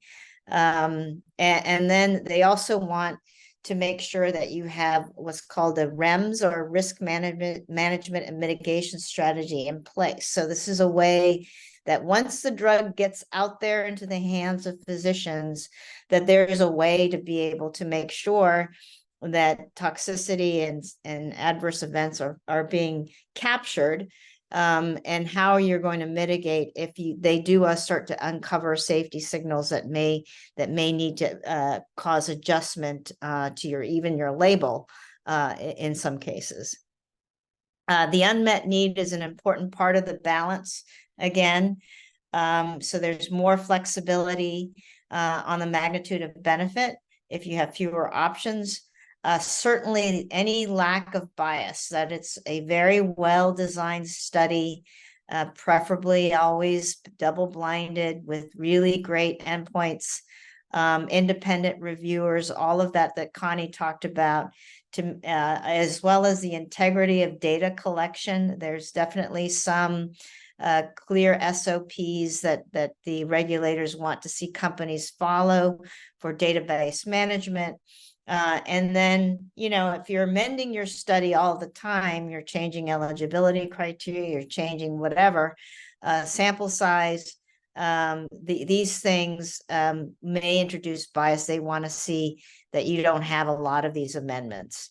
And then biomarker is always helpful. As I mentioned, the regulators do like to see a well-defined patient population, and that's often in the situation where you're using a biomarker, where you're restricting patients who you don't think are going to really benefit from the drug.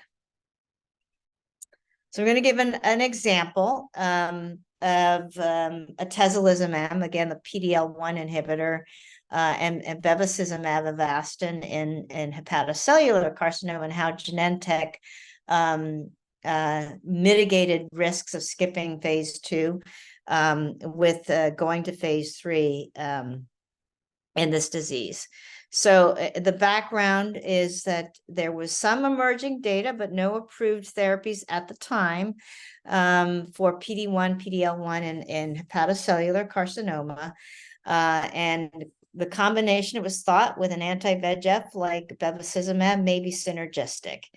Hepatocellular HCC is a huge unmet need with very few options.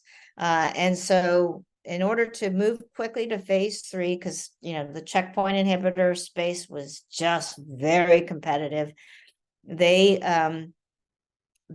skipped the traditional phase 2.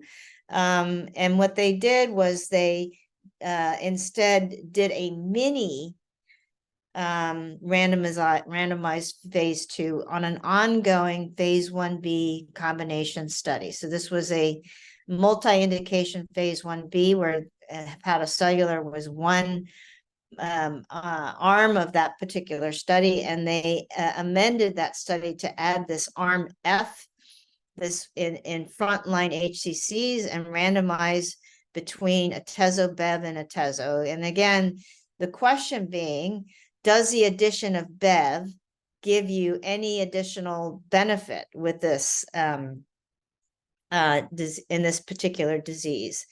And bev had already been treated as been evaluated as monotherapy in HCC years ago, and was definitely deemed not to be active.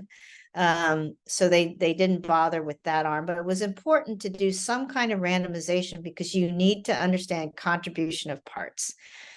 So they did this, amended this study, added this little expansion randomized cohort.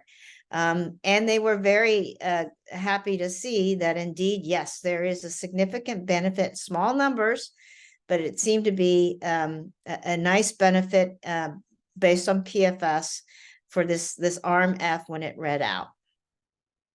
And so they did move on to a phase 3, and it was called IMbrave. And they compared it with the standard of care sorafenib, and with a nice hazard ratio of 0.58, and a PFS benefit of 0.59. So a good success story, where you can try to move quickly, skip phase 2, and do it in a way that, trying to look for a strong signal to move forward. But, still a lot of risk, right? Because you're changing the control arm. You're actually adding a control arm here. But this part is to really demonstrate that you need the combination in order to move forward. Otherwise, they would have been stuck with doing a 3-arm phase 3 study.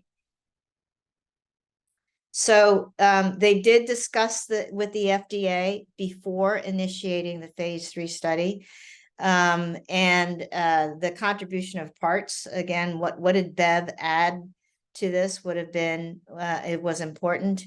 And trying to be very nimble and amending where to find a study that was ongoing, looking at the combination to do this mini randomization allowed them to move quickly.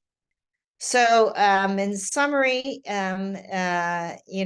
what we've talked about is the overall design considerations, the treatment groups, the study endpoints, patient populations, estimands, randomization and stratification, blinding, and then statistical considerations and IDMC. So I hope that this was a good overview. We're not done yet, just so you know, but I think that it's very complex, thinking about your phase 3 go decision, planning for that, how you're going to de-risk your study, how you're going to fit and be competitive how are you going to increase the PTS, how you're going to meet the standards and rigor that the FDA and health authorities want you to have, so that you can do a study that's going to be convincing, and not with any bias, and again, really prove that your drug is actually benefiting patients. Okay, so these questions are pretty complicated.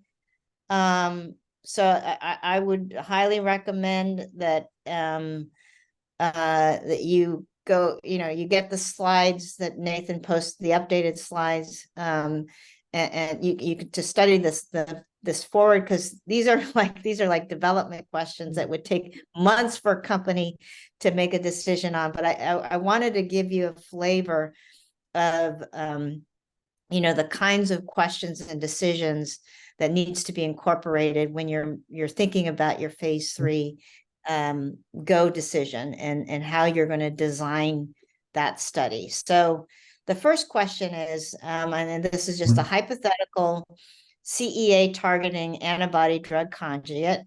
CEA is highly expressed in overexpressed in colorectal cancer, and it is a large unmet need.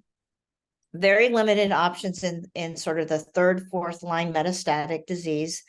Regorafenib is approved, which is a VEGF and a TIA tyrosine kinase inhibitor. And more recently, a chemo like Bev combination has been approved. You have a promising ADC that targets CEA in the majority, which is again expressed in majority of colon cancers. The phase 1 data has a few responders in colon cancer and dose escalation, and one of the responders didn't have CEA in their tumor, but it was an older biopsy sample. You've established the MTD dose. You're ready to move to proof of concept studies, and the strategic context is, this is a tough space. Many drugs have failed in this third, fourth line colorectal cancer. But there, on the other hand, there aren't many great options. And so if you do have an active drug, you would be providing something meaningful for patients. The TPP is here on the left, very briefly, and it's, third line colorectal cancer, an antibody dosed every 3 weeks. The primary endpoint is the gold standard of survival. This is probably going to be easily approved if you hit this TPP, and a reasonable safety profile that, again, risk benefit would probably meet the regulatory bar. So what's your next step? Are you going to do a randomized phase 2 followed by a randomized phase 3? And, there are no CEA ADCs that you know of on the market, that are in the market, or of data from. Are you going to do an expansion cohort for a potentially quick kill followed by a phase 3? Otherwise, if it looks good. So basically skipping phase 2, but, really wanting to get some initial data from an expansion cohort.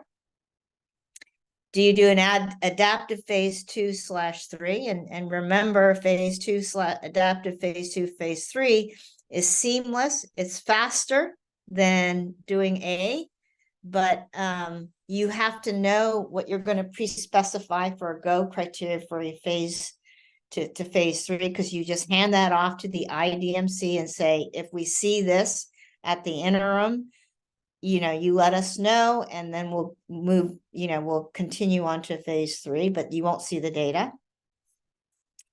But it's a huge investment upfront.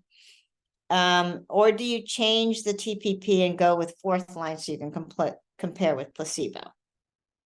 And, there's really no definitive right answer. It's like, where are you willing to, you're going to go more expensive? Are you going to go fast? Are you going to increase your PTS? We could probably go ahead since it looks like 76% has chosen choice B. Okay. All right, well, the answer is that I would have selected, again, there's no like definitive, it depends on what your company, the company who's sponsoring this wants to do. So this is a brand new mechanism for colorectal cancer targeting an ADC against CEA. So you really don't have a lot of information yet. You're seeing some responses. I could see I could see people going for the expansion cohort because you know you haven't done that yet. But the expansion cohort could be an answer, but I don't think that would have been enough to then for you to go to phase 3, because I think, you know, getting that randomized phase 2 study helps you know whether this is a valid target, whether the mechanism of an ADC works, the magnitude of benefit from this. There's no competition, so you have a little bit of room for time. And so this, I would have chosen that. The adaptive phase 2/3 study, the problem is that you have to exactly know what the criteria you would want to have for phase 3. And you could do that, but that's, you know, you're basically spending phase 3 cost to do this without even knowing you have proof of concept. So, you know, I think that this is a very risky, expensive, but fast strategy. And again, since there's no data out there, competitive or yours, this would have been the most riskiest way to go. Changing the TPP in the 4th line is always an option. You can go faster. The bar for approval is higher. But you know, the other thing you have to recognize is that going later in lines means that you're going to go with sicker patients, potentially more resistant patients. But you know, again, any of these options would be possible. I would pick this just because it's a brand new drug. Okay. So now your phase 2 readout happens. So you do this randomized phase 2. It's on the small side, right? Because it's a phase 2. It's 120 patients. And of note, 60% of these patients are CEA, what we would call positive. And your overall, your ITT PFS, progression-free survival, is 0.75. These are the confidence intervals around that. So it's almost reaching 1, which means no difference. But your CEA positive looks like it's a little numerically better, but since it's a smaller subset, it's got a wider confidence intervals overlapping this one.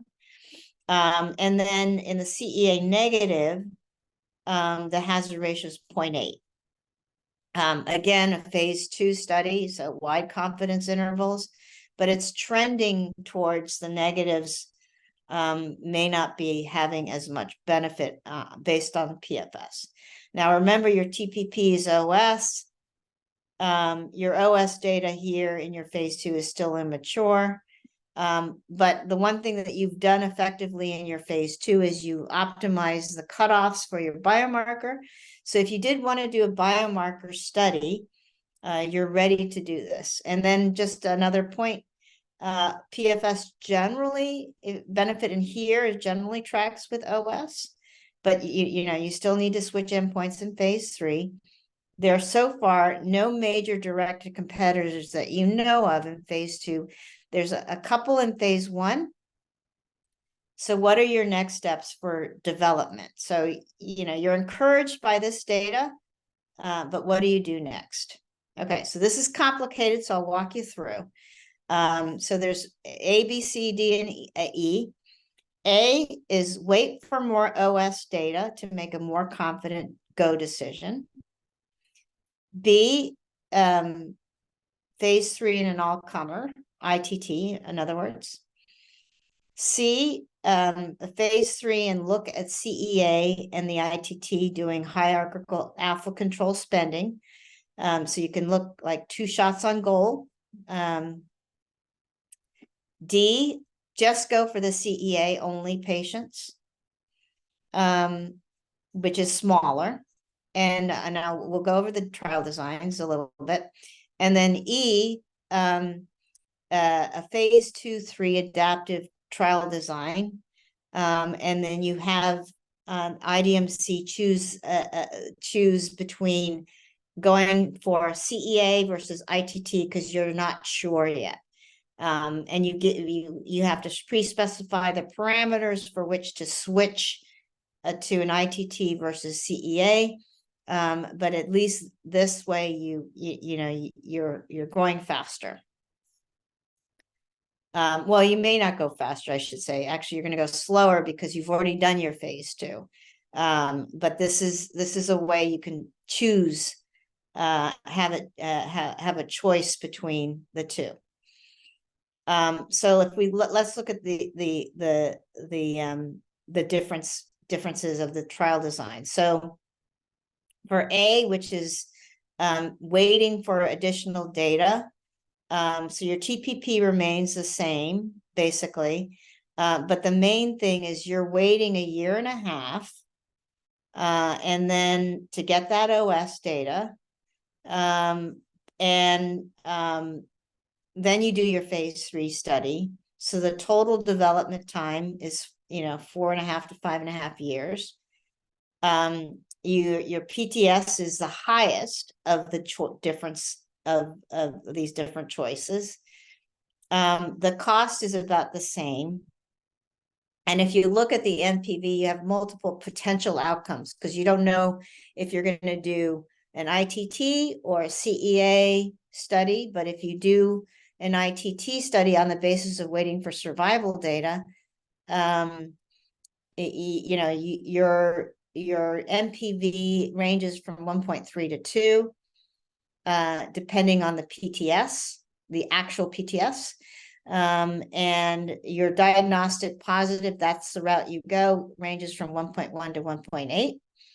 And I'll just say, waiting for more data, OS events can take quite a bit of time, and even a 1.5 wait may not get you that much more information. So, something to consider, but it is a more measured path where you can have a little more information before you're making a decision. So B, so here you are just doing an all-comer study. It's fast, and your data looks reasonably good. Your MPV is 1.3 to 2.1, but your PTS, can range here because it may be that your PTS is much lower. You just don't know it yet in terms of going to that phase 3 study. But it is fast, and you don't need a diagnostic. But you can maybe potentially enrich with a complementary diagnostic if the data looks good. It's a reasonably sized study. C is 2 shots on goal. So 2 shots on goal means a much more expensive study. You need a diagnostic, so this is the extra $10 million. You've got a hierarchical alpha spend here, bigger study, more expensive, because of doing this alpha split, looking at 2 different shots on goal. But you potentially could get, the prize of an all-comer study with $2.4 billion. or as low as 1.8 if in the diagnostic select. The risk of the lever for this particular thing is because it's a big study, it may end up taking longer than you thought it would be. And so these differences in sort of the NPV is because maybe it took 4 years, 4 years rather than 3 years. And so that's sort of the trade-off for option C. Option D is, again, looking at the CEA only. So you're going for a high PTS, but smaller study, cheaper study than C. You still need to pay for 10 million for the diagnostic. You still have the potential for it being, dragging out longer depending on finding those CEA patients. But, 60% of colorectal you probably are going to be okay on timelines. But the biggest thing is it's a smaller study, so your PTS may range from 60 to 65%. So if you're a high PTS, you get the prize, 2.4 billion. Lower PTS, your NPV is 1.7. Okay, so E is you choose that seamless phase 2/3 design. And so that would be 200 patients for the phase 2, 500 patients for the phase 3. This might be more heavily weighted if you didn't have the cutoff for your CEA, but you already did that in your phase 2. This is going to be a long study because it's a phase 2/3 with an interim and all of that. Your PTS is pretty high because you already have a phase 2 data set to work on, but it's very expensive. It's very expensive, but you could kill the drug in phase 2, and so maybe you saved the company 100 million because you didn't go to phase 3 because you were not happy with the results that you saw. So again, here, if everything works out in your favor, you get, the 2.4 billion prize. But if it doesn't work out, then it's a much lower value, and that is because you've got, in the meantime, 5.5 years, competitions come in, your market share is going to be much less. So A, wait for more OS data. B, all-comer, fast and cheap. Risky. C, 2 shots on goal, but execution is what you're going to try to really maintain here so that you can remain competitive, but you have 2 shots. D, go with a high PTS situation and just focus on the CEA patients. Your phase 2 data was trending towards CEA positive, so this is good. E, an adaptive trial design, long, but you're more secure. You potentially could save money, but it's your back end is that you're hoping that no competition will come in to the fray. If there's no competition, then you're good. But if it's a competitive field, that there are drugs in phase 1, then you're gonna lose a strong amount of market share. All right, so start the polling. Again, no one right answer, but you can see where the levers whether you're willing to spend more money, or really want to make sure you get the pie and you want to increase your PTS and go fast and spend, a lot of that is, the strategic context for which you're placed in to make this decision. But assuming that you want to go to phase 3, these are the potential outcomes and the paths to get there. So it looks like we have a good response rate, Mika. About 52% chose C, but a good amount, 27%, also chose D. Oh, great. Yeah, C and D. Great. So I definitely would have picked those two answers. Like, if the company was kind of being on the lean side, you may go with the high PTS option D. If you're a little more flush in the company's budget, then C would have been a great option, because you have a potential real high upside. So if you go fast. Okay, great. Maybe we can just quickly go through this one, and I won't explain as much. It's the same situation, except now you've started your phase 3 study, or you're in startup. You haven't actually started. You're gearing up for it. You're ready to talk to the FDA about it.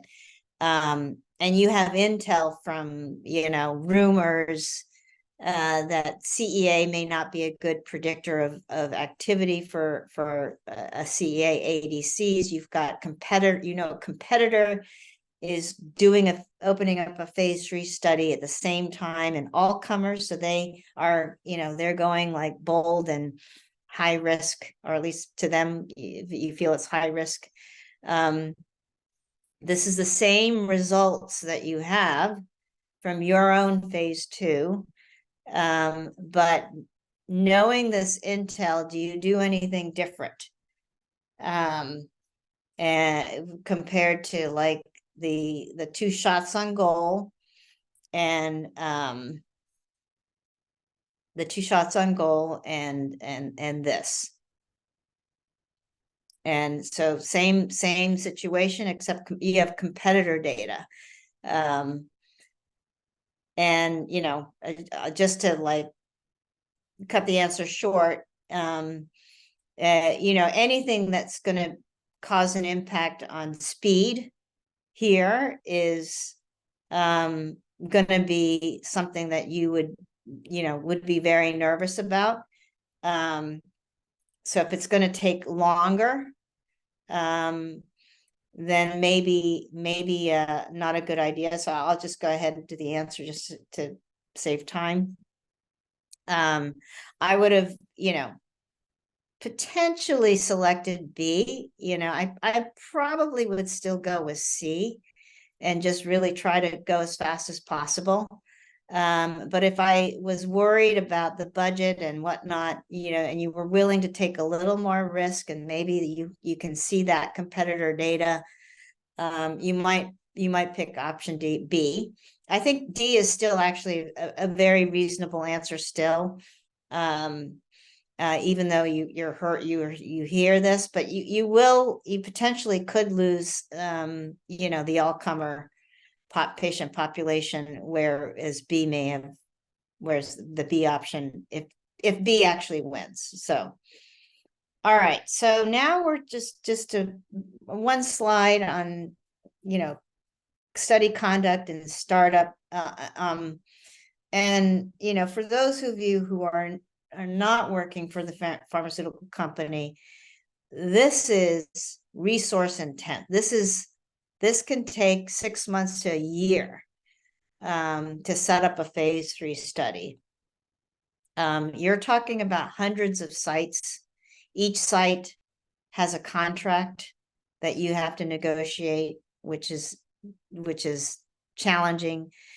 Even figuring out which sites can actually conduct your study. Do they have the facilities, the infrastructure, everything to be able to conduct your study? That is, feasibility and site selection is a big process of it.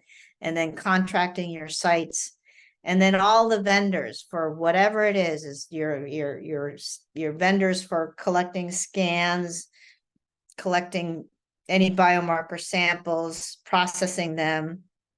If you have PK, which you might need to do in your phase 3 study, all of the vendors just to collect samples. There's vendors for vendors. There's like hundreds of vendors that in some way could be touching the study. Those all have to be contracted as in addition to the sites. So this, don't underestimate how much work this is. This is usually not done by clinical operations, and it's a ton of work.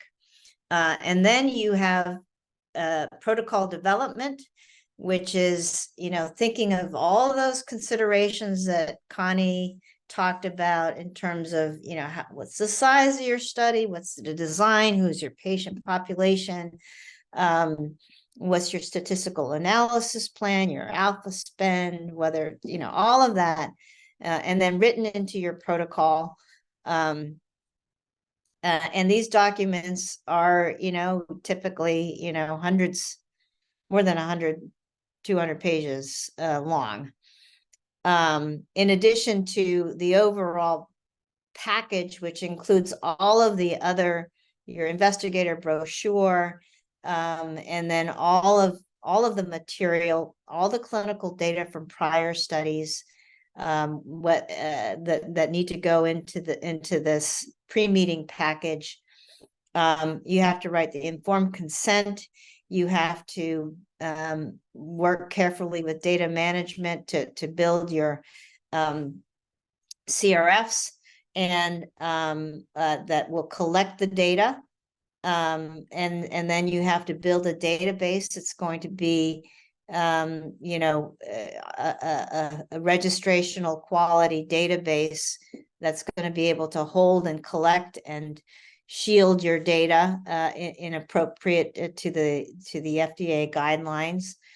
And then you definitely strongly advise to meet with the FDA with your protocol and your phase 3 design, to make sure that they are in agreement with how you're designing your studies, the patient population that you're studying, the endpoints, any CMC issues, because the material that you're going to use in your phase 3 has to be market grade, typically, not always, but it has to be ready for the market, which is also very costly. To then agree upon this.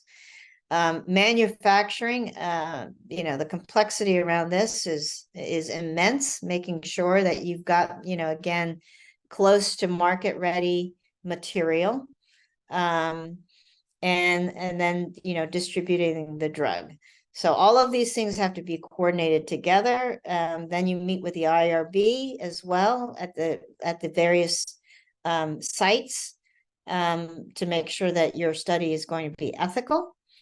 And then once the contracts are signed, then you can open up the sites, and then you can have FPI. So again, this is a tremendous effort. Hundreds of people typically working on this in order for this to happen in a relatively timely fashion, which is, again, anywhere between 6 months to a year, depending on the complexity of your study. So that's that white space. That's the white space that you hopefully can minimize between with a seamless phase 2/3, but it would happen up front before you even start your phase 2. Okay, I think this is you, Connie. Yeah, that's me. Thanks, Mika. So now, we've finally been able, to have first patient in our beautifully designed study. And then in an ideal world, sort of things would just go according to plan. Patients would be recruited, they're being observed, data is being entered on the database, and we read it out, and we don't have to ever think about whether we want to make changes to the ongoing study. But that's obviously not how, real life works. So more often than not, emerging information will make it necessary so that to change any type of aspect around study conduct or analysis strategy. And that can be information internal to the study. For example, we have an IDMC recommendation for certain changes, but also if you see that your endpoints is going to read out much slower than you anticipated, and then that may have certain impacts on how you want to change your analysis strategy. But it also could be information external to the trial in terms of, for example, the competitive landscape that may lead you to want to make changes. And such changes can result in a protocol amendment, and major changes actually require a protocol amendment. And so a protocol amendment is that that means you update the protocol document, and it goes through the same approval process with IRBs and with the regulators as before. This is time consuming, this is costly, but it also can have unintended implications on trial integrity and the interpretability and credibility of the study results, and also, in terms of relationship with investigators and sites. Because I mean, you need to be really mindful about these changes and really think them through in terms of like, what do they really mean, for sort of the study readout, how we're going to interpret the results. And also, if you make changes too frequently, sites are just going to be completely annoyed, basically, that they constantly have to, figure out what are the changes and implement them in how they conduct the study on the ground. Obviously, you should avoid major changes after a study has already been unblinded, but is in follow-up for an additional endpoint or some other important readout. And then avoid fine-tuning, because sometimes I think there's a bit of a sort of a desire to optimize PTS by making certain changes while the study is ongoing, and that's just absolutely detrimental, not a good idea. Then there's the question around amending the protocol versus amending the statistical analysis plan. So when do you have to amend the protocol, and when can you go through the process, a much less cumbersome process of amending a statistical analysis plan? So if it's just a clarification on analysis methods that are already reasonably detailed, in a reasonably detailed manner specified in the protocol, you'll be fine with a sub-amendment. However, as most health authorities, with the exception of FDA, don't have an official process of reviewing statistical analysis plans. That's just not something that's foreseen in the process.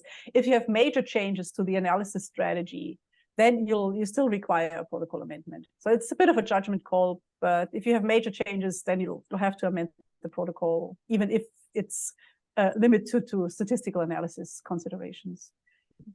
So just give a bit of a flavor on kind of what types of protocol amendments, what type of changes are, sort of conceptually possible. You can, I've tried to sort of bucket them into easy changes. That's just things where the implementation is going to be straightforward, will have minimal impact on trial integrity and the interpretability of the results. And that's sort of, if you just need to clarify certain study procedures, lab assessments, whatever, because what you had in the protocol was just not clear enough for sites to be able to implement things. Major changes to inclusion exclusion criteria and removing non-critical safety assessments. That's usually something that's not going to have a massive impact on your study. But then sometimes you'll find yourself in a situation where you consider what I would call hard changes, where the implementation is complex and you have a much larger potential of impacting trial integrity and the interpretability. So like really messing up the trial. That's if any change in patient population, stratification factors, it's tricky. Change of study endpoints, basically, if at all, just avoid this. This is going to be like completely messy. Same thing for adding and removing treatment arms. And then, there are significant changes to the statistical analysis strategy, such as adding interim analysis. That also comes with its own risks. But at the end of the day, it's a sort of a benefit risk assessment in terms of, is it worth it to take the risk on the study by optimizing PTS or whichever component you're trying to optimize for. And then next slide talks a bit about study readout and the communication of results. It's a build, Mika. I don't know why, but there is, if you click one more. Yeah, okay, thank you. So now you've conducted your study. Finally, it's time, everything that needs to be entered on the database is entered, has been cleaned. We've run all the programs that we've been with statistical analysis programs that we've been working on so hard for months and years. And now, so at the time of the primary analysis, this is when the sponsor is unblinded, means gets access to the treatment codes, and that's being plugged into the database. And so that's, I mean, typically, if you have a primary analysis, this is when it happens, or if you have a positive interim analysis where the IDMC had looked at unblinded data already, concludes that this meets the criteria for unblinding. And this is then when the sponsor also gets access to the treatment codes so that they can replicate the results internally. So that's the time the sponsor will be able to look at treatment codes, look at unblinded results. And this is really, I mean, this is a process that requires a very tightly controlled and well-planned approach. On the one hand, I mean, it's obviously we want to make sure that there's, the study results are scientifically credible, and there is no opportunity whatsoever for people to having kind of fiddled around with stuff. But there's also, I mean, that's sort of like the ethical and the scientific rigor reasons. But there's also like legal reasons in terms of risk of insider trading and SEC regulations in the US. So. And this is not a, how do you say, it's not a hypothetical risk. I mean, people will try to do things that are not right. I mean, so this is where you really want to make sure you control at what point in time who within the organization will have access to which information. Typically in the US, you're then issuing a press release, so sharing results publicly within 3 days of them becoming available. And, sort of, while I think most people are, like good actors, there occasionally you have the bad apple, but you just go on Google and you search for, sort of like trial design, trial results, insider trading, fraud, whatever, and you come up with a bunch of hits. That was like the most recent one that I found was about the Pfizer statistician and the COVID-19 announcement. But I mean, these are just two examples. I mean, there's a bunch of examples out there, but I think, this is really something that happens, but fortunately happens rarely, because most people, I think, are really trying to do the right thing. And I think that was everything I had, Mika. Great. All right. So we have 10 minutes. I don't think it's a good use of our time to go through this with any major detail. So maybe we can use this for Q&A, but also just to tell you that there are a lot of procedures, difference between well, there are a lot of procedures, and there are differences between the FDA and the EU. So EU, there for the pre-phase 3 meetings, they work with what's called the Scientific Advice Working Party, which is if there's no prior market authorization, or MAA, that's what they call for their approvals.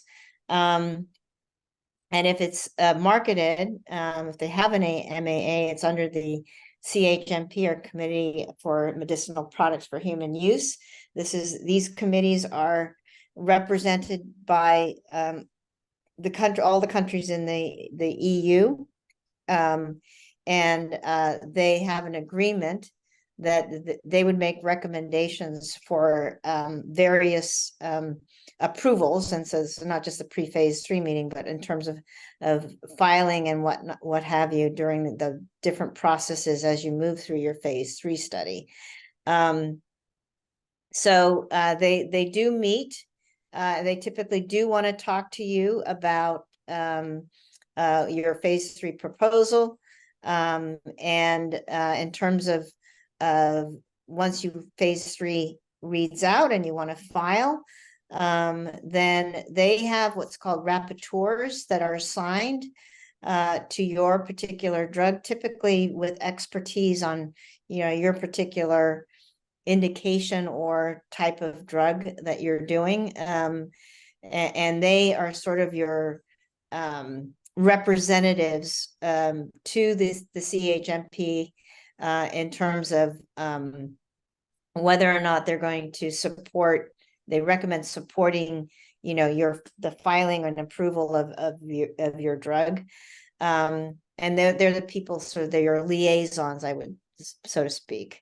And the one difference in the filing in the EU is the FDA wants everything. They want the database, they want to do their own analysis, you know, so that they can recapitulate what you saw. The EU doesn't want the data, but they will go through a number of reviews and questions that then, and I won't go into any detail, has a particular timeline, as does the FDA, in order to give you a decision on recommending market authorization. And then these are, again, various procedures that there are links to give you these decisions. You might, you know, again, see some of these things in the headlines. These are some of the different agreements. I would just recommend, for time's sake, that if you're interested, to look at these various procedures that allow some advantages as you're going along your drug development path, to help you make sure that you know, you through all the stages of development, that you're going to have no surprises for the FDA, and that they will, you know, be a partner with you, because they truly do want to do the right thing. They want to make sure they expedite a promising drug through its paces, and they all want to make sure that they safeguard patients. So definitely worthwhile going through this, as you know, as you're thinking about the different paths for developing your drug. And why don't we just leave the last 5 minutes for the, this is basically what a new drug application consists of. So quality, by the way, is CMC, manufacturing. Oh, and then beyond approval, just real quick, if you have accelerated approval, you need to convert. A lot of times there are going to be additional questions that the health authorities, FDA, want you to do. So they may have you do some post-marketing requirements, which you must do, and post-marketing commitments, which you commit to do. A lot of these are just to consolidate your benefit risk, or making sure you have the right safety data for particular patient populations. There are many reasons why they have you do this. It costs money, is the sort of bottom line that you need to think about to do some of these post-marketing requirements or commitments. And then just a brief word on the reimbursement and health technology assessment. In the US, if the drug's approved, insurers have to cover the cost if you're insured. In the EU, there is an HTA that will add an additional level of, like, it, you know, beyond just the MAA approval. They want to know, well, is this really increasing the level of innovation? Is this really worthwhile the cost of the treatment for relative to the risk benefit, which has an important implication on whether the drug will be reimbursed by whatever local insurer or, you know, country reimbursement for any treatment given, and also to what extent. Okay. Anyone wants to ask questions live? Yeah, Dolo, I'm looking at the Slido. I think almost all questions have been answered. There is one from earlier in the course by Tommy. Are there guidelines on what is a sufficient safety database? the guidance there are general guidelines, but and then I don't know if there's a particular site on the FDA where you can look. I'm sure there probably is. I just don't know it. But the general guidance is that it kind of depends. I gave the example last week of larotrectinib, which only had like 55 patients, and they got full approval. Now that's the extreme, right? 55 patients, the safety database is pretty small, but because the efficacy was so impressive, high unmet need, that's all they really needed to show.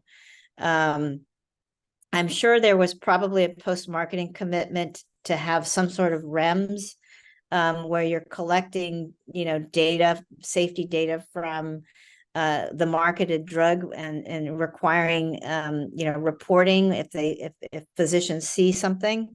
But that is, that's sort of the extreme example. The other, typically for things like oncology, where they're willing to take more toxic drugs, they like to see at least 100 to 200 patients worth of data.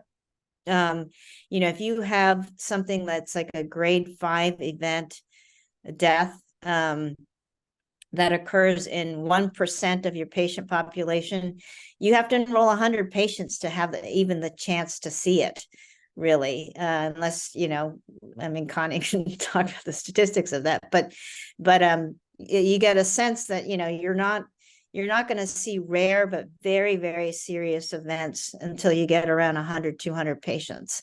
And then if you talk about like vaccines, right? We saw with the COVID vaccines, pretty serious adverse events, but hundreds of thousands, if not millions of patients were treated with the vaccine. And so that gives you, that's vaccines usually require a lot more data, because it's given broadly to a patient population, and it's not really, treating a disease. So it really depends on the treatment that you're talking about, the patient population, how broad it is, and what the potential risk is relative to that patient population. Yeah, if there's no questions on Slido, Delo, maybe we can close up the course for 1 o'clock and then move over to office hours for any Q&A. Yeah, sure. And then the closing is pretty simple. Just thanking our wonderful instructors today, Mika, for coming back for the double feature today, and thank you, Connie, for joining us. And again, a reminder that we don't have any lectures next week, but we will reconvene the following week for 2 lectures in that particular week. And again, a reminder to take a look at Mika's updated slides that are already available on the site.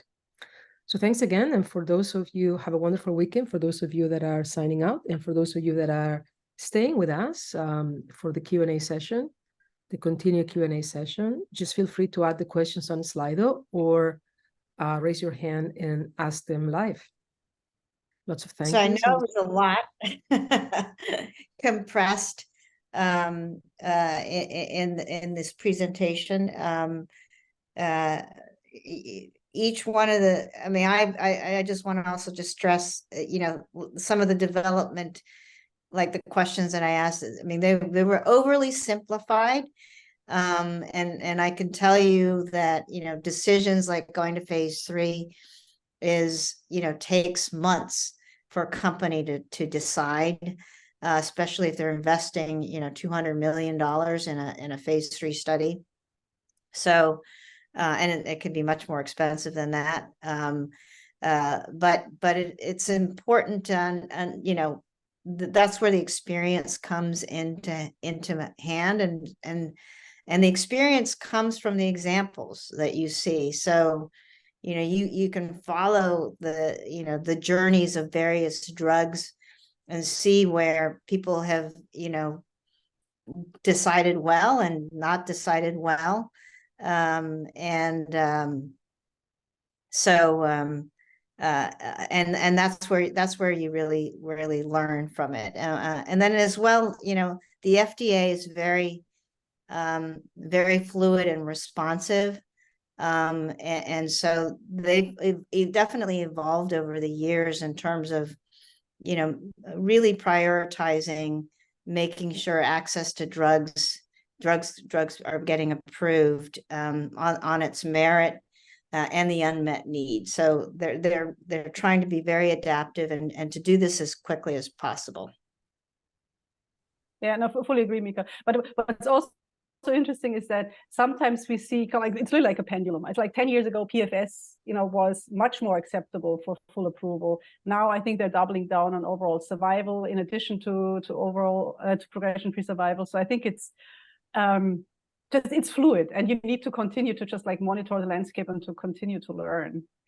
So, but I totally agree with like you learn most from examples, and we just need to acknowledge this is a risky business. I mean, nobody has a crystal ball. I mean, if we had a crystal ball, it would be, you know, a whole lot easier. So you'll always make decisions, you know, taking risks, and as long as you make the decisions really utilizing the information, the knowledge that you have at the time that you make the decision, like fully utilize this, I think that's all you can do, and then you just have to, yeah, you know, wait for things to come to fruition.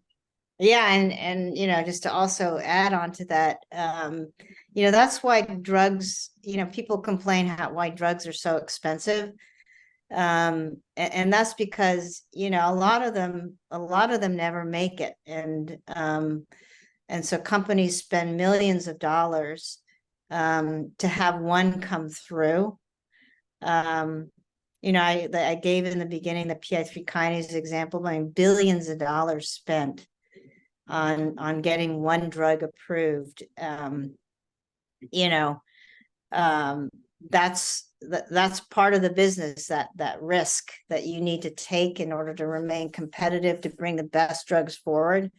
But then, you know, they have to charge quite a bit for that to sort of make it worthy of, you know, investing in more drugs that, you know, of which only, you know, 11% are going to make it through all the way.